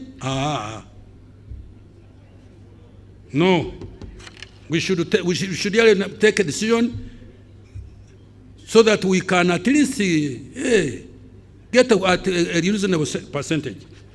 Date, public desk. Madam Speaker, as at the end of December 2023, Uganda's total public debt stood at 93.3 trillion, equivalent to US dollars 24.69 billion. Of this amount, external debt was shillings 55.37 trillion, equivalent to US dollars 14.64 billion, while domestic debt was 38.01 trillion, equivalent to US dollars 10.5 billion. The public debt is projected at shillings 97.638 trillion, equivalent to US dollars 25.716 billion by 30th June this year. In nominal terms, Uganda's public debt to DGP was estimated at 46.9% in June 2023 and is projected to end at 47.9% this financial year ending June. This is below the 52.4% threshold provided for in the Charter for Fiscal Responsibility for the financial year 23-24, and less than 50% of GDP government policy target for debt sustainability. Madam Speaker, although our debt has increased, it is still sustainable, and the government is committed to keeping it sustainable. Most importantly, the money we have borrowed has been invested well, and these investments have started to give good results. The borrowed money has been spent as follows. 1, 29% was invested in improving the transport infrastructure, including oil roads, tourism roads, Kampala Entebbe Expressway, the Kampala Flying Over, and the several tarmacked roads linking the whole country, airports, including upgrading Entebbe International Airport, and the building of Kabalega International Airport, rehabilitation of the meter gauge railway, etc. 2, 28% has been invested in the development of energy infrastructure, including Karuma and Isimba dams, power transmission lines, and rural electrification. 3, 12% has been invested in improving water sources for both human consumption and for irrigation and livestock. 4, 5% in agro-industrialization. 5, the development of industrial parks, extension of national backbone infrastructure, which has improved the quality of internet and communication, as well as investment in education and health, among others. Nonetheless, the ratio of total debt service to domestic revenue, excluding maturing domestic debt redemptions, is projected to increase to 40.3% in financial year 24-25 from 23.4% in financial year 23-24, above the threshold of 20%. This is the reason government has committed to exercising caution in borrowing to ensure debt sustainability by implementing the following measures. 1, prioritizing concessional borrowing where available and reducing commercial borrowing at high interest rates. Such a borrowing shall only be for very few strategic and high impact projects. 2, strengthening capacity for domestic revenue mobilization. 3, controlling government spending to ensure allocative efficiency. 4, boosting exports to increase foreign exchange inflows. 5, ensuring project readiness and the quality of public investment to increase the return on investment. Now I conclude. Madam Speaker, in conclusion, the economy has fully recovered from various shocks that have impacted it in the past 4 years. It is now poised to accelerate towards takeoff, powered by value addition to our agricultural raw materials and the abundant natural resources, growth in industry, tourism, and innovations by our scientists. This budget is greatly for Ugandans still stuck in the subsistence economy. Countrymen and women under this category take full advantage of PDM and other wealth creation funds, as well as other support services to join the money economy in any of the 4 sectors: commercial agriculture, services, or ICT. To the private sector, this budget is anchored on the 10-fold growth strategy. It presents to you a multitude of opportunities. It has invested in a number of interventions to further improve the business environment. The macroeconomy is stable. Infrastructure is improving. Affordable capital has been provided for you to engage in value addition and export. Electricity is now reliable, and the government will work hard to reduce its cost. Regional markets are expanding, and the barriers to market access are being removed. Therefore, take full advantage of these opportunities to create wealth and prosperity. Aya, have we agreed with the businessmen? Yes, please. Yes. To the youth, this budget offers opportunities. You, the youth, listen.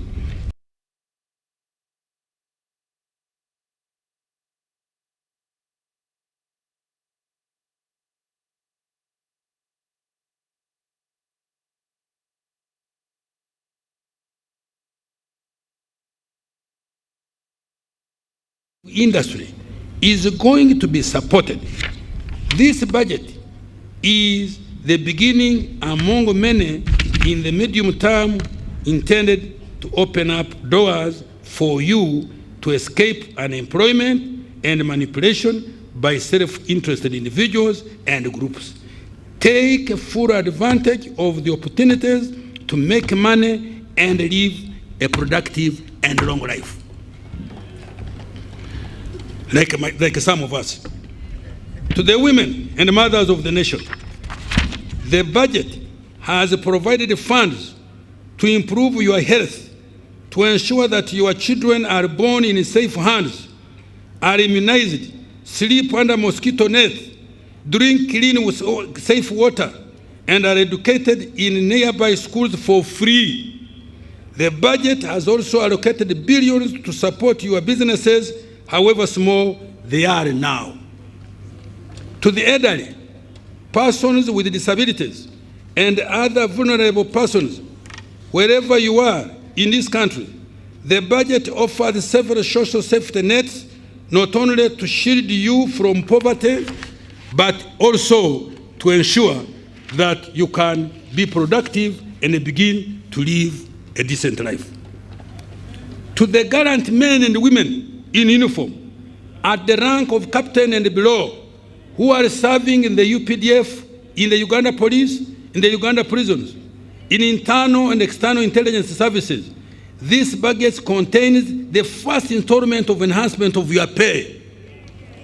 Continue to serve your country and keep it as safe as you have already done. Happy belated Heroes Day. Madam Speaker, as I step off this podium, I would like to call upon all Ugandans to embrace the President's message.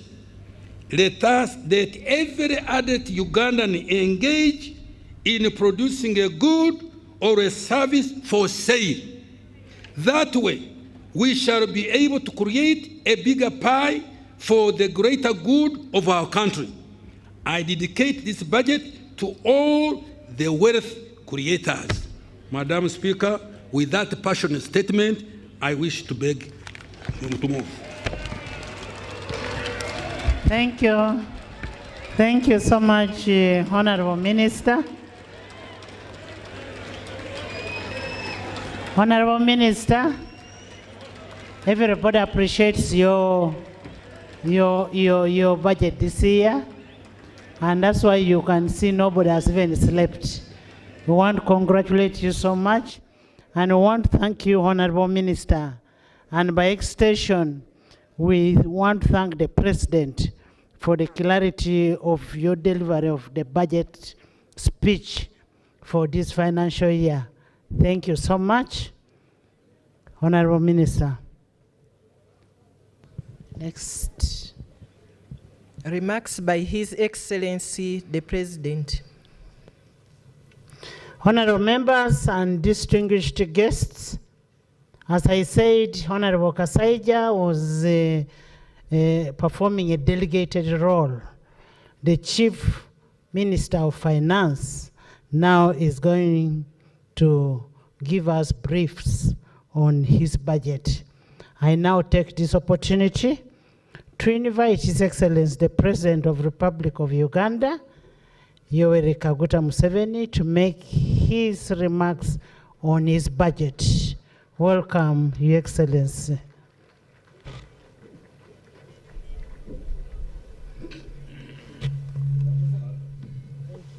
Excellency the Vice President, the Right Honorable Speaker of Parliament, His Lordship the Chief Justice, the Deputy Speaker and the Deputy Chief Justice, the Right Honorable Prime Minister, the Chairman of the Vice Chairman of the NRM, all the other leaders, and the Wananchi who are listening.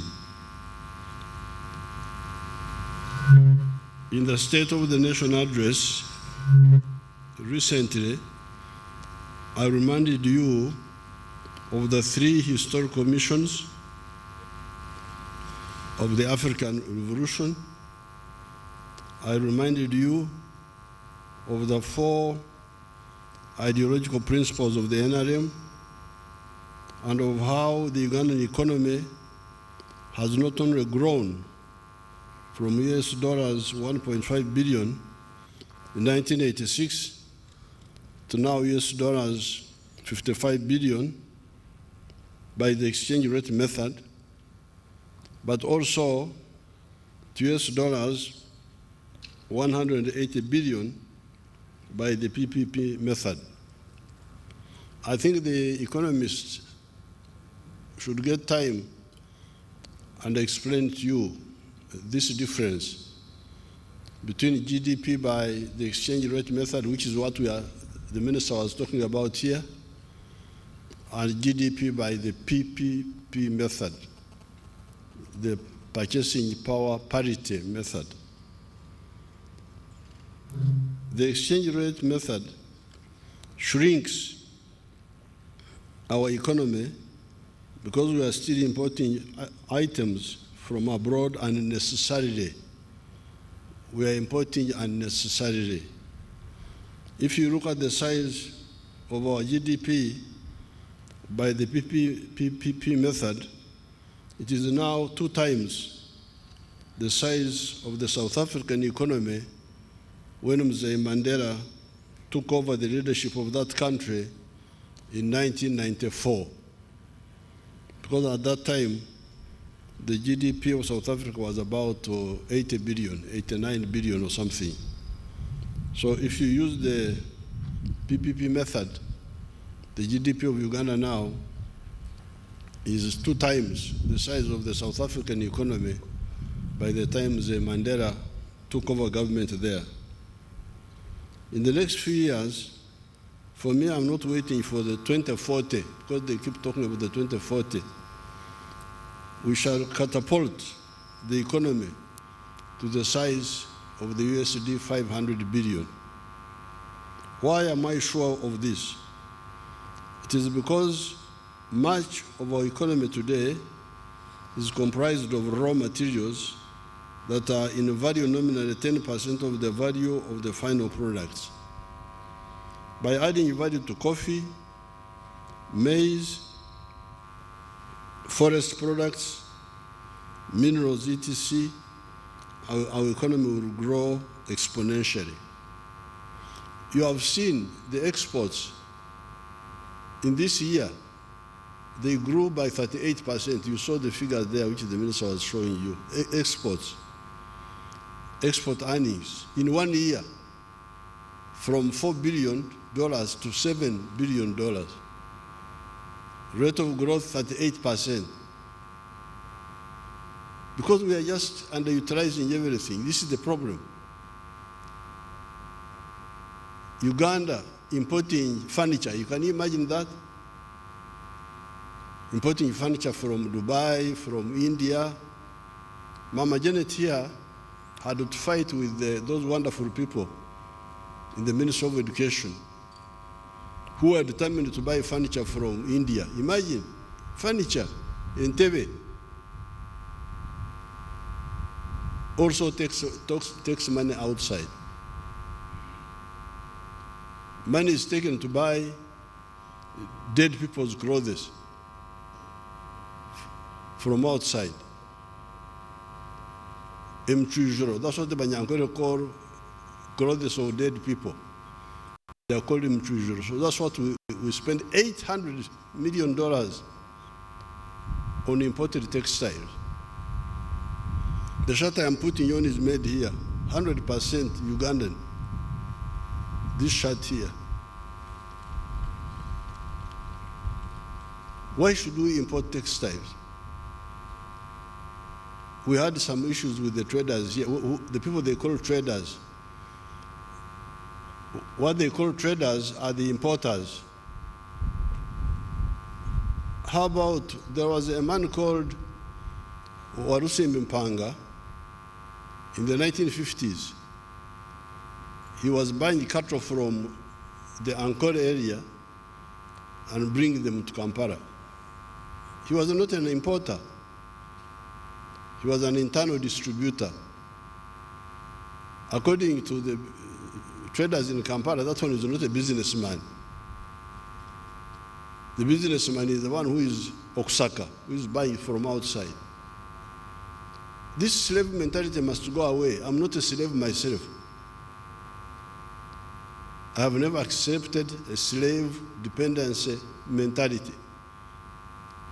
That's how we were able to lead our revolution. So this importing is what is creating the discrepancy. The economy is bigger, $180 billion, but if you use the exchange rate method, it comes to 55 billion, it shrinks. But if you solve that, the size in figures will be much bigger than it is now.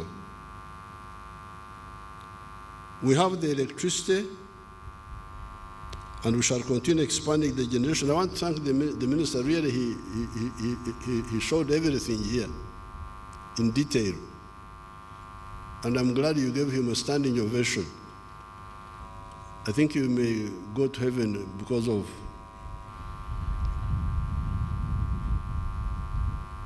showing gratitude. Entasime Karachi? Entasime Karachi? Kare Biblia. The one who does not thank, nobody will give him again. We have the electricity, and we shall continue expanding the generation and the transmission. The private sector is the main engine of growth and transformation. We already have a well-educated population that is easy to skill and is also innovative. As you saw, the science, the knowledge economy, those are our young people who are doing all those scientific innovations. In order for the economy to grow, the only thing I can add on now, because I don't want to give a long speech, in order for the economy to grow even more, we need to be competitive in the products we produce. And the minister conveyed my message very emphatically, which I will repeat at the end of this short speech. But in order, we need to be competitive in products and services we produce. Our products and services must be cheaper and of better quality than products from other countries. In order to achieve that, we need affordable electricity, which is already being worked on. Because for you to be competitive, you need cheap electricity.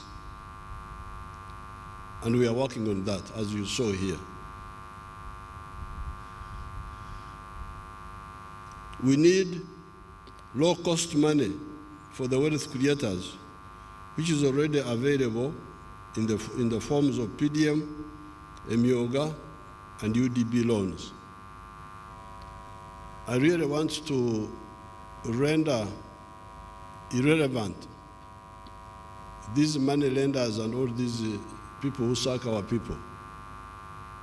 We shall continue putting money in PDM, in Emioga, in UDB, so that the people who want wealth creation have soft money, money which is not very expensive.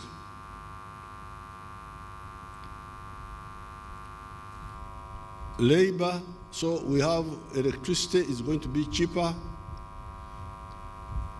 Money for wealth creation will be cheaper. Labor is still not expensive. However, and those are the crucial factors when you are producing a good or a service: the cost of electricity, the cost of the money you borrow, the labor costs, the wages which are being paid, the salaries which are being paid to the workers. However, to further handle the issue of the cost of production that render products and services uncompetitive, correct this in my speech, this should be uncompetitive. We must reactivate rail and water transport for cargo. This is what is missing now. Electricity is being worked on, money for borrowing, for production, not for importing. We are not giving you soft money for importing. If you want to import, you go to the money lenders. You go to these other fellows, the commercial banks. But if you are a wealth creator, we have money for you. The cost of labor is still low. But how about the cost of transport? Transport, not for people who are going to nightclubs. Those can pay whatever cost they are charged. It's up to them. If you don't want to pay, you stay home. So when I say the cost of transport, I'm talking about transport of goods, cargo. That's why the railway is our next big target. Railway for the goods, and especially for the goods, even people, but mainly for cargo.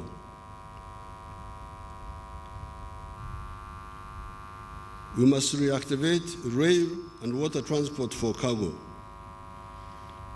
We have repaired the old meter gauge from Malaba to Kampala, and also from Tororo to Gulu Pakwach.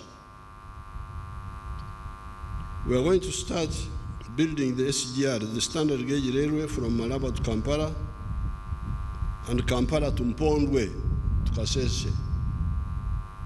Later, we are going to expand the SGR, the standard gauge railway, to Gulu Nimule.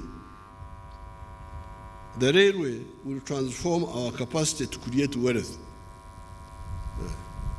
Because once the railway is fully operational, then transport of goods from here up to Mombasa will be cheaper. From here up to Dar es Salaam, from here up to South Sudan, from here up to Congo, it will be cheaper. It will also save the roads, because this crowding you see on the roads by the heavy trucks, it is because the railway is not working. When the railway starts taking off the trucks from the road, then the pipeline, because we are also making the pipeline for petroleum, because now the road has got passengers, they're on the road, you have the cargo on the road, you have the petroleum products on the road. That's why the road is under such pressure. The railway and the pipeline for the petroleum will solve that problem. That means only passengers or light trucks will remain on the road.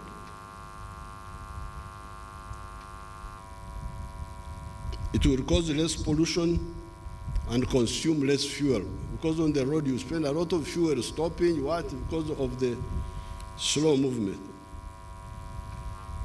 We are moving forward on the issue of introducing electric cars and electric border borders, as you saw here. So, these are the two additional strategic interventions: the railway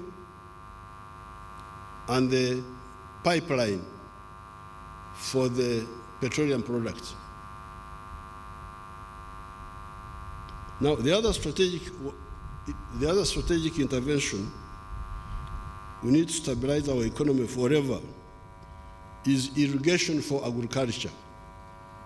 The minister talked a bit about it here, but we need to do more emphasis.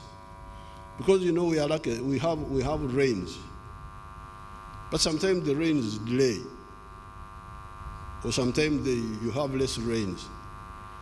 Then you get a crisis, lack of food. So in order to remove that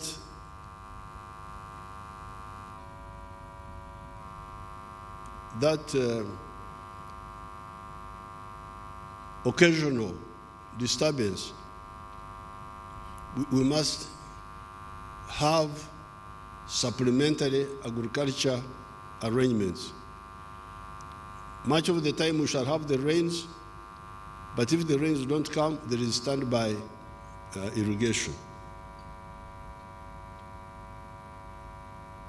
With this, plus what I said in the State of the Nation address and what has been said in the budget, there is nothing that will impede us. Because you remember in the State of the Nation address, I addressed the issue of regional integration to solve the issue of the market. The NRM is a mission-led organization. We don't come into politics to improve our CVs. Former this, former that, please. We are not here to improve our CVs. No, please. We started fighting from the 1960s because we had historical missions. We had aims. That's why we cannot move. We must achieve these aims, and we have achieved them, as you can see. We have achieved some of them.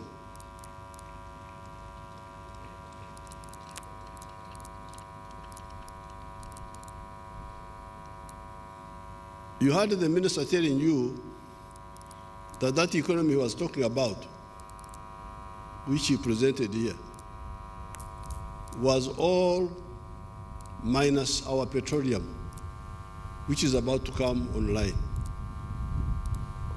When that comes online, the story of Uganda will be a totally different one.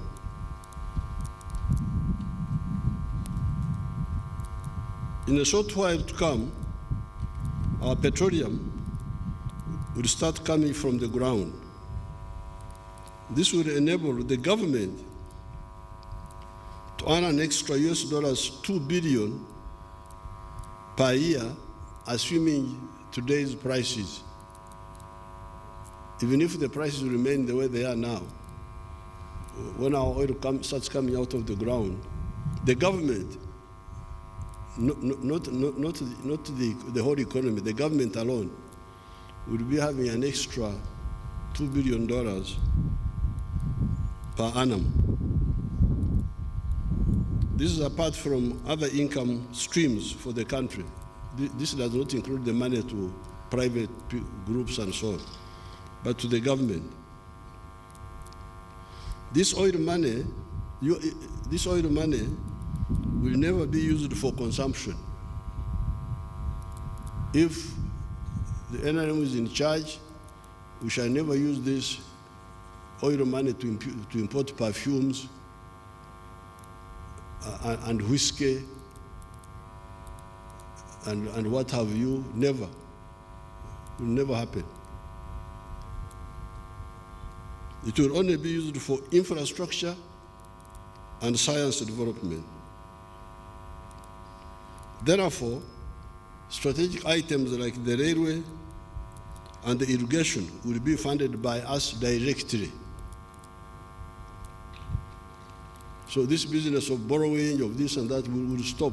For the infrastructure, for the railway, the power stations, and the science infrastructure, we shall use this oil money to do that, but not to import those takatakas, no. Those ones you continue the way you are doing now. People who do not bother to listen to our message keep talking of poverty, lack of jobs, etc. You had I'm very happy the minister and his staff, finance, are now finally capturing properly the message of the NRM.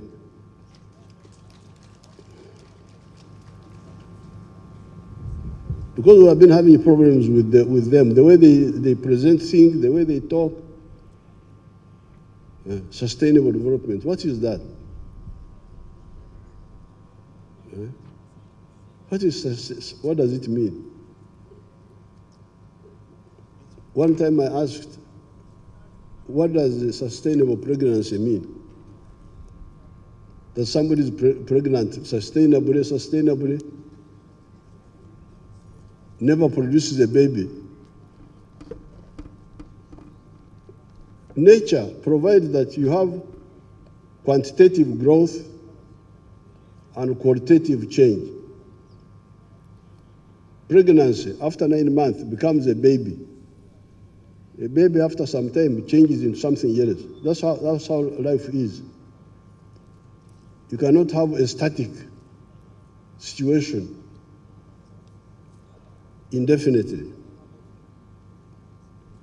So we are very clear that prosperity means an adult person participating in producing a good or a service and selling it. And when we say participation, he may be the owner of the product, or he may be an employee, but he will participate in producing a good or a service and selling it. And if you do that with the Chibaro, with the proper mathematics, you will get prosperity. That's what we have been telling you. And we have been telling you, and the minister has now repeated emphatically, I'm very happy with finance now. I have nothing useful to add. And he has told you that the sectors where prosperity is are 4. Commercial agriculture with the Chibaro, Chura, Aymar, Otita, with the mathematics, commercial agriculture. Secondly, manufacturing and artisanship. Thirdly, services. And fourthly, ICT. So in those areas, that's why you will get prosperity. You should choose to go to be somewhere. as a wealth creator or an employee of the wealth creator.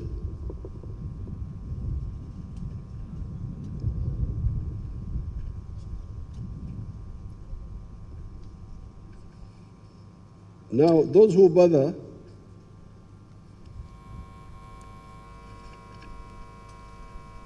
people who do not bother to listen to our messages keep talking of poverty, lack of jobs, etc.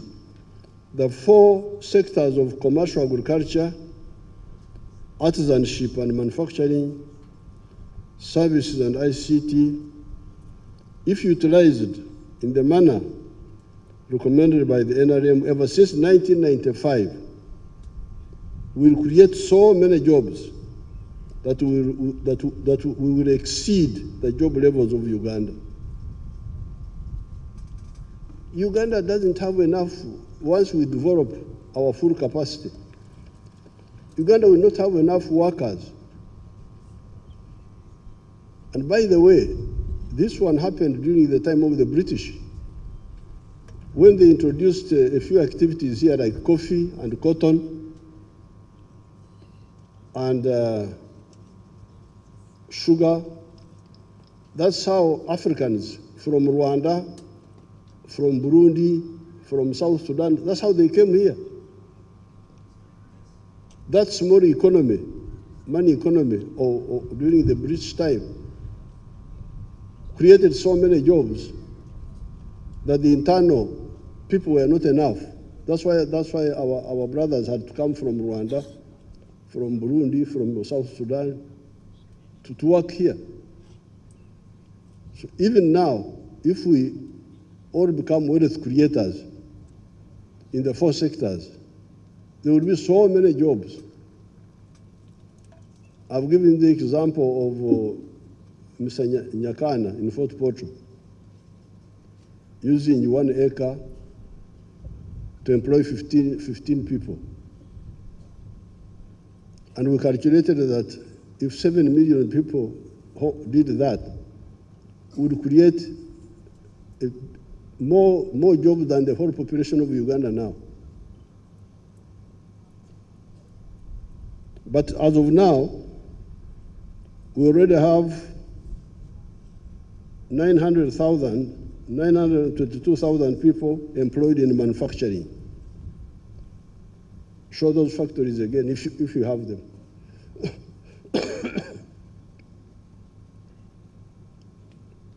Show them on the screen, the factories.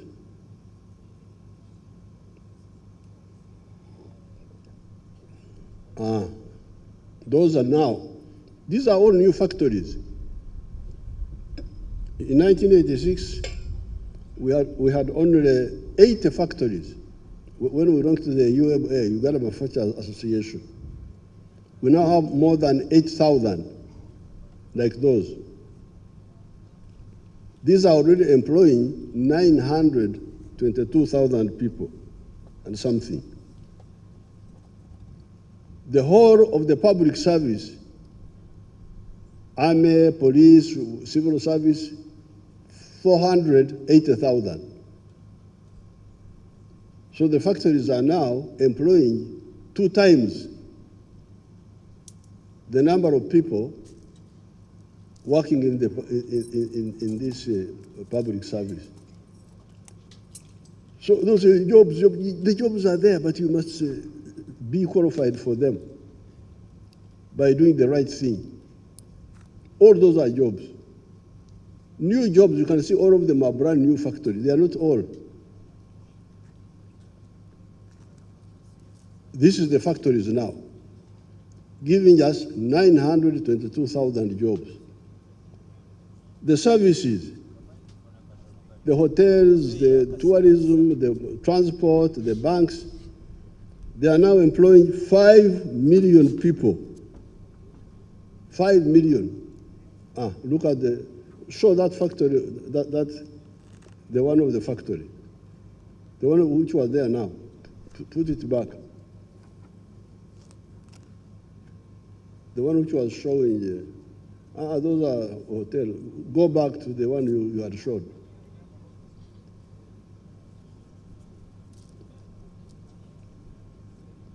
Was a factory where workers were seated. No, there's another one which was bigger. There was a bigger one. Anyway, they are all the same. You can see how many people. Jobs are there. Look at that group now.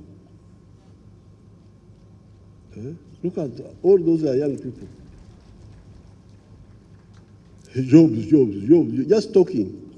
They don't listen. And then they have their wonderful papers, like the wonderful, what do you call it, monitor, that monitor group. Ovyo hao, wajinga hao.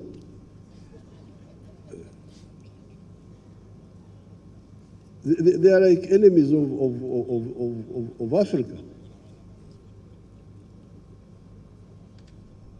The other day, I saw them when they tested Karuma Power, 600 megawatts. I think there was some blackout or something. So they were celebrating in their paper monitor. Oh, you see, the network, the transmission network cannot handle the power. And I had heard that opinion. It's very interesting to see how the enemies link up, enemies of Africa. So the logic of the monitor is like what I used to hear with the government, some of the civil servants who are like on the side of monitor also.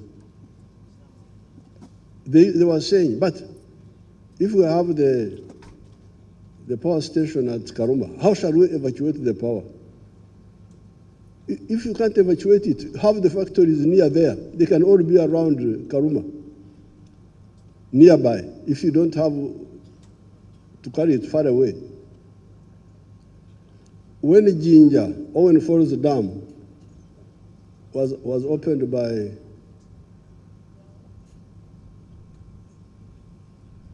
Queen Elizabeth in 1954, the electricity was only in Jinja. That's why the factory is concentrated there. The original factory. We didn't have electricity in Mbarara. We didn't have Kabari. We didn't have.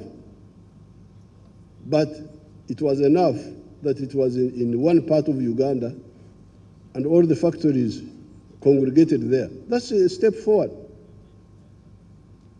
If the electricity is there, if you can't distribute it far away, let the people use it from nearby.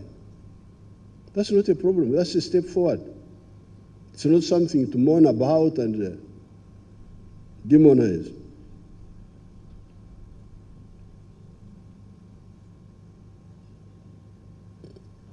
Now, the ones employed in services, the 5 million, 40,000 of them are employed in ICT.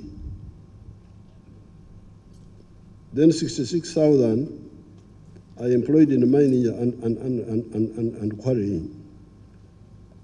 Now, this is just endozo. Endozo is a word for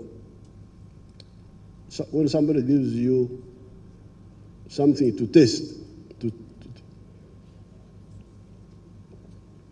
In Ntungamo, at the trading center, if you found the women selling local beer, you could say, Mbanze Mundoze,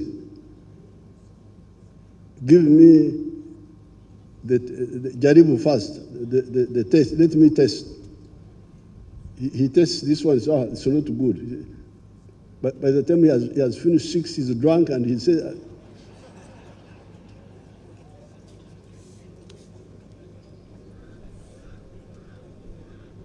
all the beer is bad.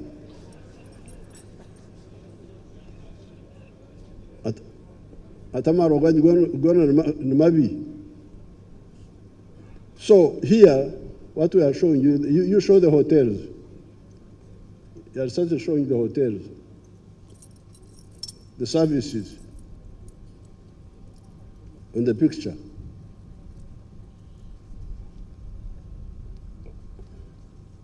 All those are employing people.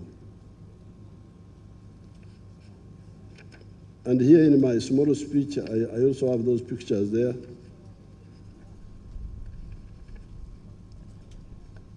I have those pictures.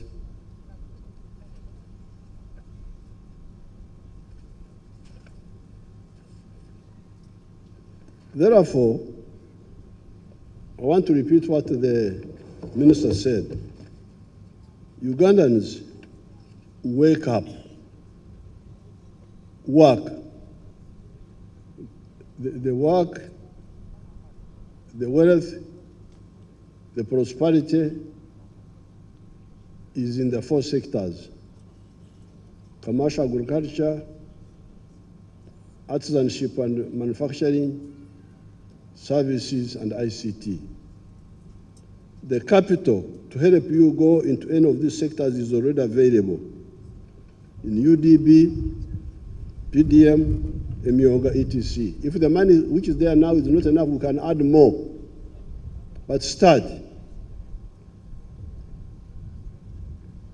Now, the only remaining problem is corruption.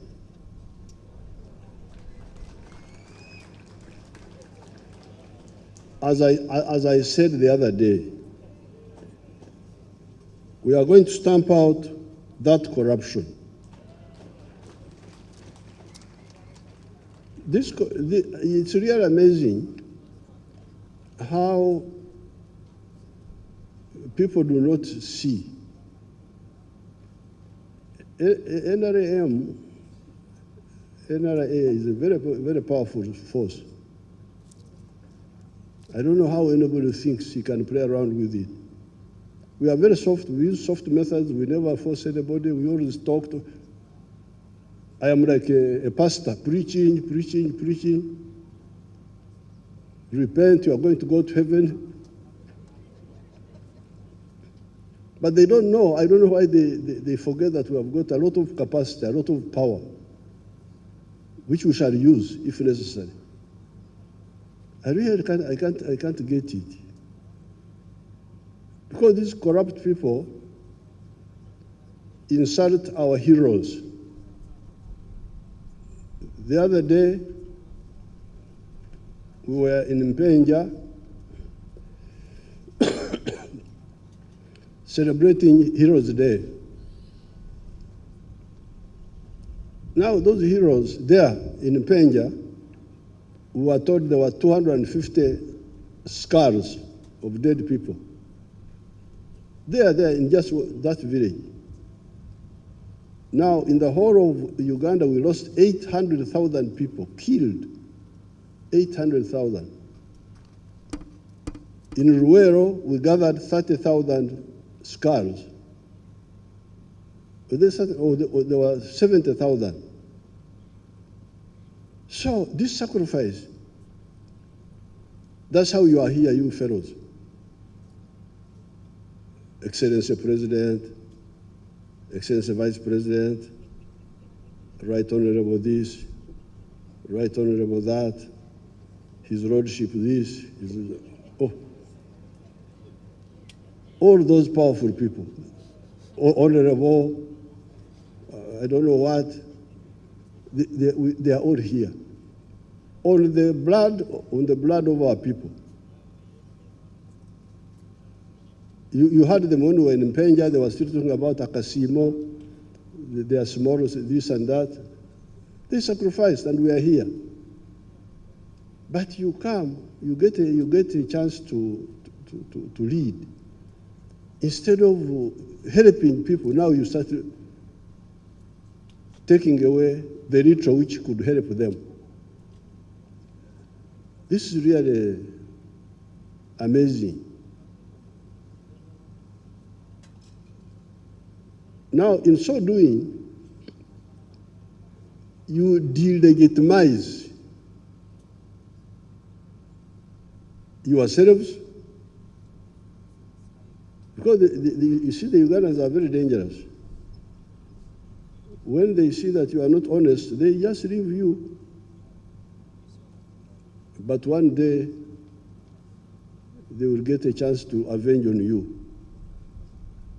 That's what happened with the groups we had here.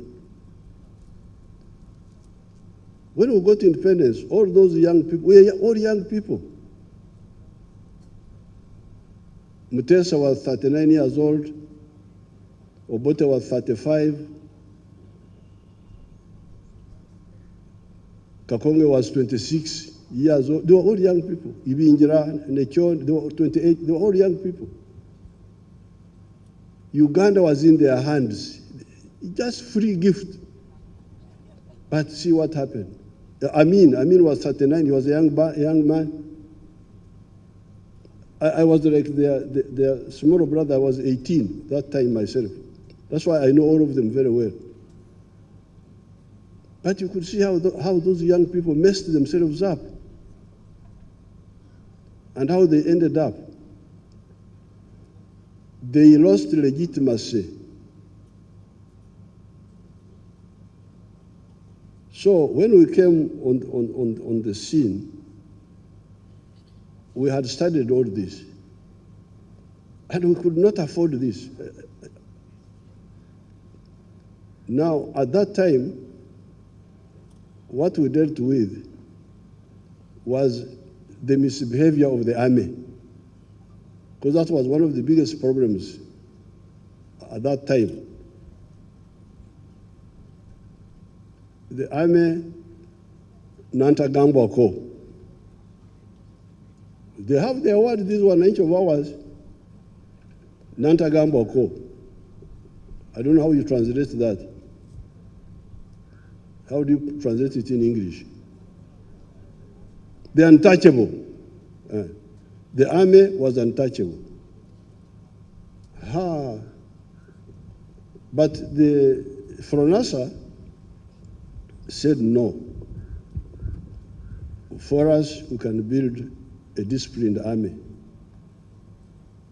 And we started, and the army was disciplined.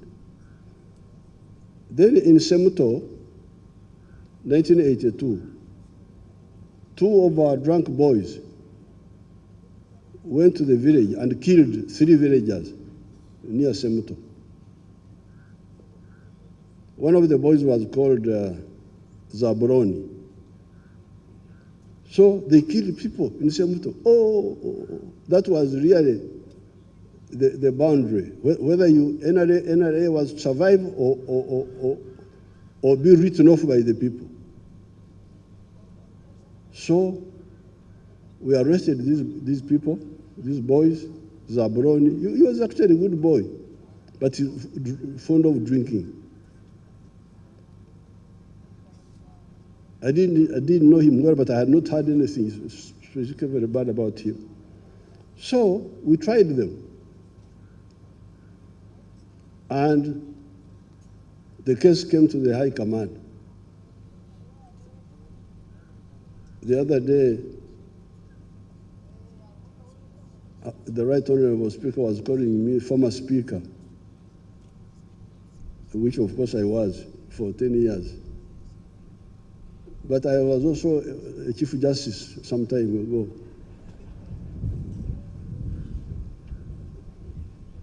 So, in the High Command, we had somebody who had studied law at Makerere, a man called Jim Muhezi. Then he told us in the meeting that, you see, what killed the people in Semuto, Mulule, the place is called Mulule. What killed the people in Mulule was not Zabroni. It was the beer inside Zabroni.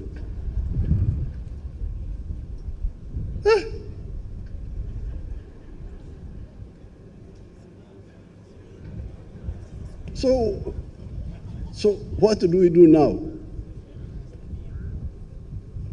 How do we separate the beer from Zabroni?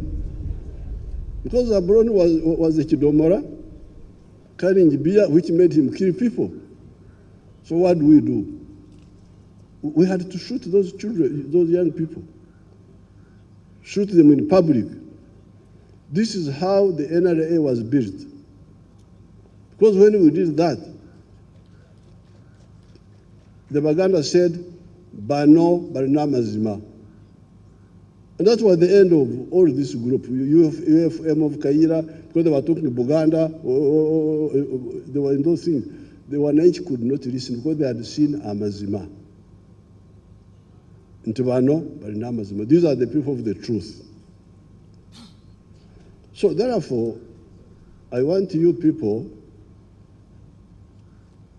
especially with the Africans, I'm very glad CJ is now talking of the alternative justice, which is really the indigenous justice. Because this is justice of the wigs and all that, when you sit there, some of it is, for instance, with the African people, the problem of murder.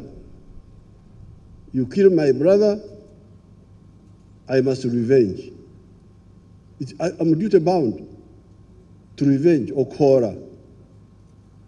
Because if I don't, the spirits will kill me of my brother. My brother's spirit, for whom I did not revenge, will go against me. So the only way you can escape revenge is Okaraba. You go back and, for the Africans, we have got restorative justice. It can be punitive, retributive, but it is also provides for restorative, to say, okay, please, don't revenge me. Let's sit down.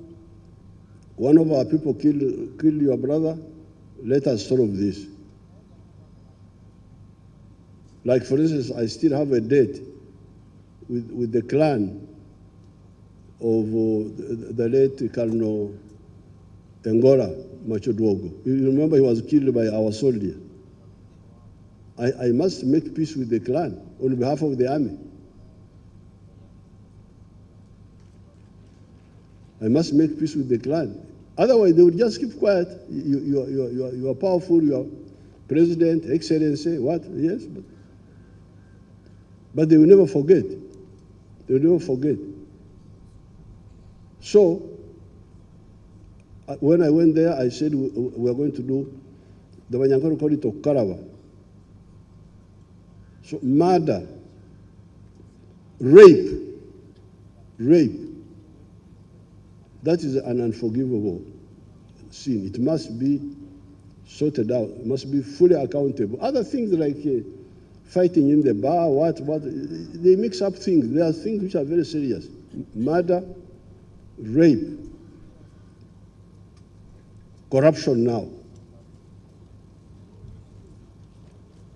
Corruption is very, very, very, very dangerous.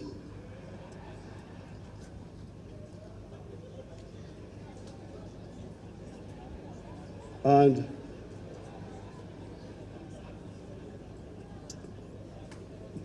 don't involve me in your struggles with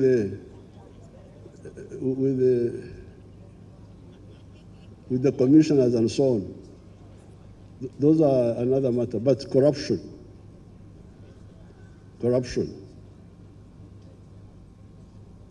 So these three, murder, rape, must be fully accounted for and promptly. So therefore, you should be very careful with some of these concepts. Some of them foreign, but some of them distorted. Like bail. You emphasize bail. Bail. Why do you emphasize bail? Why don't you emphasize trial so that we get the truth? That's what you should emphasize. Because when you talk of bail, you are playing in the hands of the enemy. The Bajankori will say, when the Bajankori said that, we are finished. He spent one night and came back. There was nothing, in other words. So he would not see your justice. You're talking justice that freedom in the Constitution, what? That's not That's a foreign concept. It's not our concept. Our concept is akabakaiba kaihura mugongo gwako. A dog that steals pays with its back. So you must handle it quickly and decisively. Those concepts are very dangerous because they separate us from the people. There is another one. There is another one which says, I can come to court and keep quiet. Really? I keep quiet. He is a thief, he has nothing to say. So I don't know how those people evolve those concepts. But please, here we should deal with our situation like we dealt with the issue of Zabroni. That's how the NRA was saved. Otherwise, we would have been finished. In Uganda, people would have lost confidence in us, and it would have been very difficult to recover. Because there we had a chance to show who we were, and we did it. And that's how the NRM was built up. So the NRM of today, please. First of all, I'm surprised that really people can dare what I hear, this one. But who do those people think they are? We are going to smash them. We have the capacity. Now that they have attracted our, because me, I never concentrate on those things myself. But now that they don't listen, we advise, you have now attracted our attention, our full attention, you will see. We shall crush this treachery. This is really a betrayal, and we are going to finish it. Now, the borrowing. I'm glad the minister explained these newspapers with their radios, they create panic among you people. Debt. We actually had a very low debt level until Corona. Our debt GDP ratio before Corona was 30%. Very low. But some people pushed, and we found we had reached 40%. But I don't believe in borrowing. My view is that I don't believe in this borrowing. I believe in cutting our cloth according to our coat according to our cloth. And that's what we should be doing. Now, finally, the talk of external shocks. External shocks. Which ones now? That there was a war in Ukraine, and that you are importing wheat from Ukraine and Russia, and now you're going to die. Hey, but why don't you eat muhogo? You remember I said to you, why don't you eat muhogo? Why do you eat wheat in the first place? Me, I don't eat wheat. I don't eat rice. I have my foods. For the last 80 years, I have my foods. The only time I ate rice was when I was in Tanzania, fighting Yamin. So the external shocks, which ones now? Now the only one we have is petroleum. That one we are still importing from outside. Very soon we shall have our own petroleum. So therefore, let's concentrate on our strength and stop all this diversion. With these few words, I congratulate the Minister of Finance. He has done it now very well. I have nothing useful to add.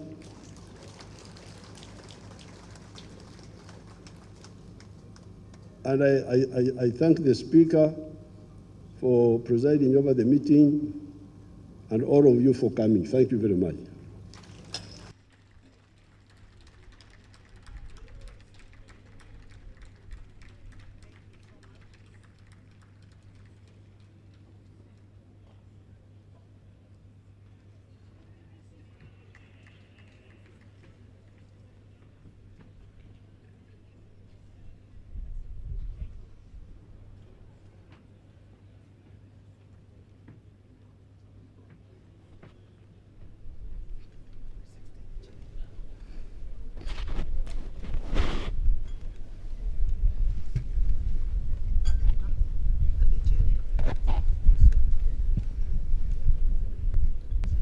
Your Excellency, we want to thank you so much for fulfilling your constitutional obligation of delivering a successful budget speech.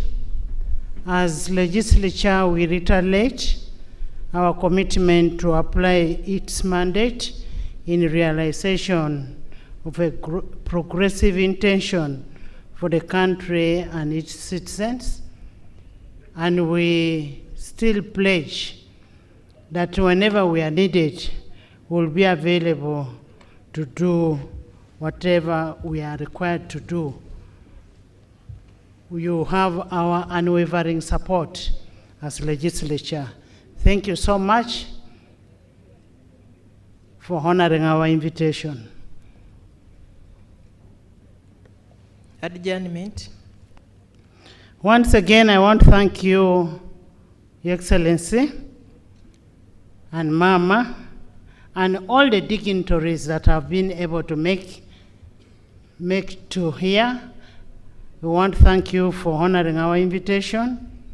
We also want to request you, as we finish this special day of the President delivering the budget speech, national budget speech, we want to invite all our guests to Serena for an evening. You're most welcome, all of you. Honorable members, the House will reconvene tomorrow, Friday 14th, 2024, to designate members of the sectoral committees in furtherance to Rule 187 and 188 of the Rules of Procedure. The House will reconvene at 2 p.m. in Parliament. I now adjourn the House to tomorrow, 14th, at 2 p.m.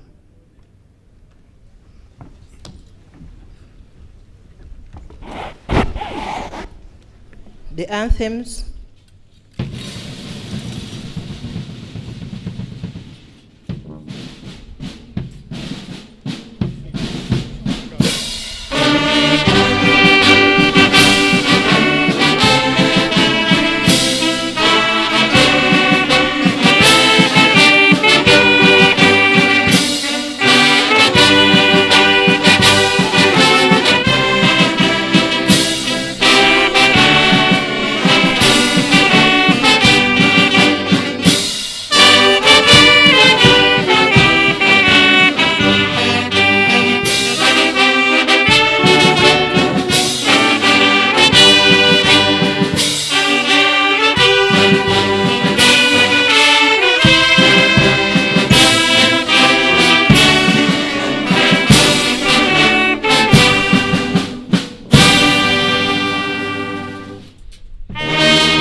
Distinguished guests, we kindly request that you remain in your positions. Please remain in your positions as we go through the formalities to bid His Excellency farewell after he has successfully completed his constitutional mandate to deliver the budget speech. We're going to have only one photograph this evening. We're only having one photograph that will comprise the presiding officers and the Minister of Finance joining His Excellency the President and the First Lady. So we shall only have this one photograph, and then the Speaker shall see of her main guest today, His Excellency the President of the Republic of Uganda.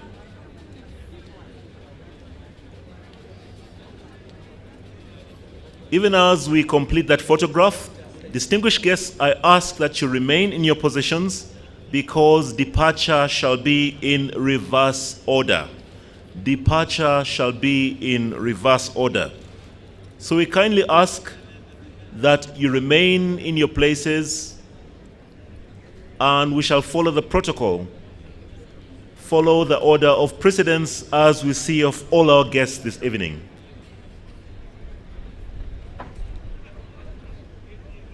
So immediately after His Excellency leaves the grounds, we shall also be able to see of the Vice President, Her Excellency retired Major Jessica Alupo, and all other dignitaries in descending order.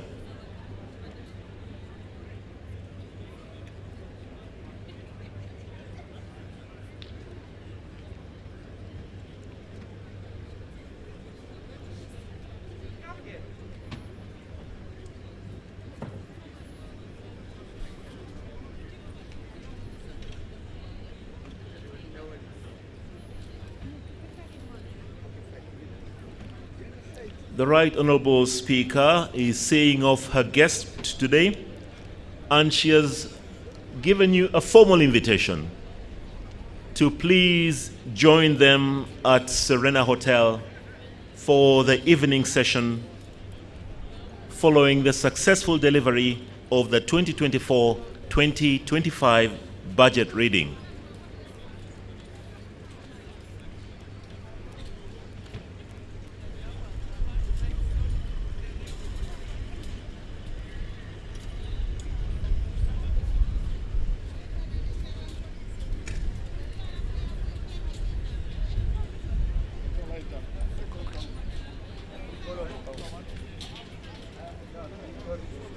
So now that the Speaker has seen off His Excellency the President, we shall follow the order, the reverse order based on the arrivals we had today, to allow all our guests to depart in an orderly fashion. At this juncture, allow me on behalf of Parliament to thank all the teams that contributed in every way to the success of this function. We thank especially the police band, the prisons band, for the fantastic entertainment that you offered us here today, and all the teams that supported to ensure that we're able to have this event as successfully as it has been today. So once again, we thank you. Honourable members of Parliament, just a reminder that the evening shall continue at Serena. But even then, please remember that you have a session at 2 p.m. tomorrow, Friday, the 14th of June. So whatever you do, please do not forget about the session. Once again, we wish everybody a lovely evening, and we thank you for your participation and your involvement in today's function. Thank you and goodbye.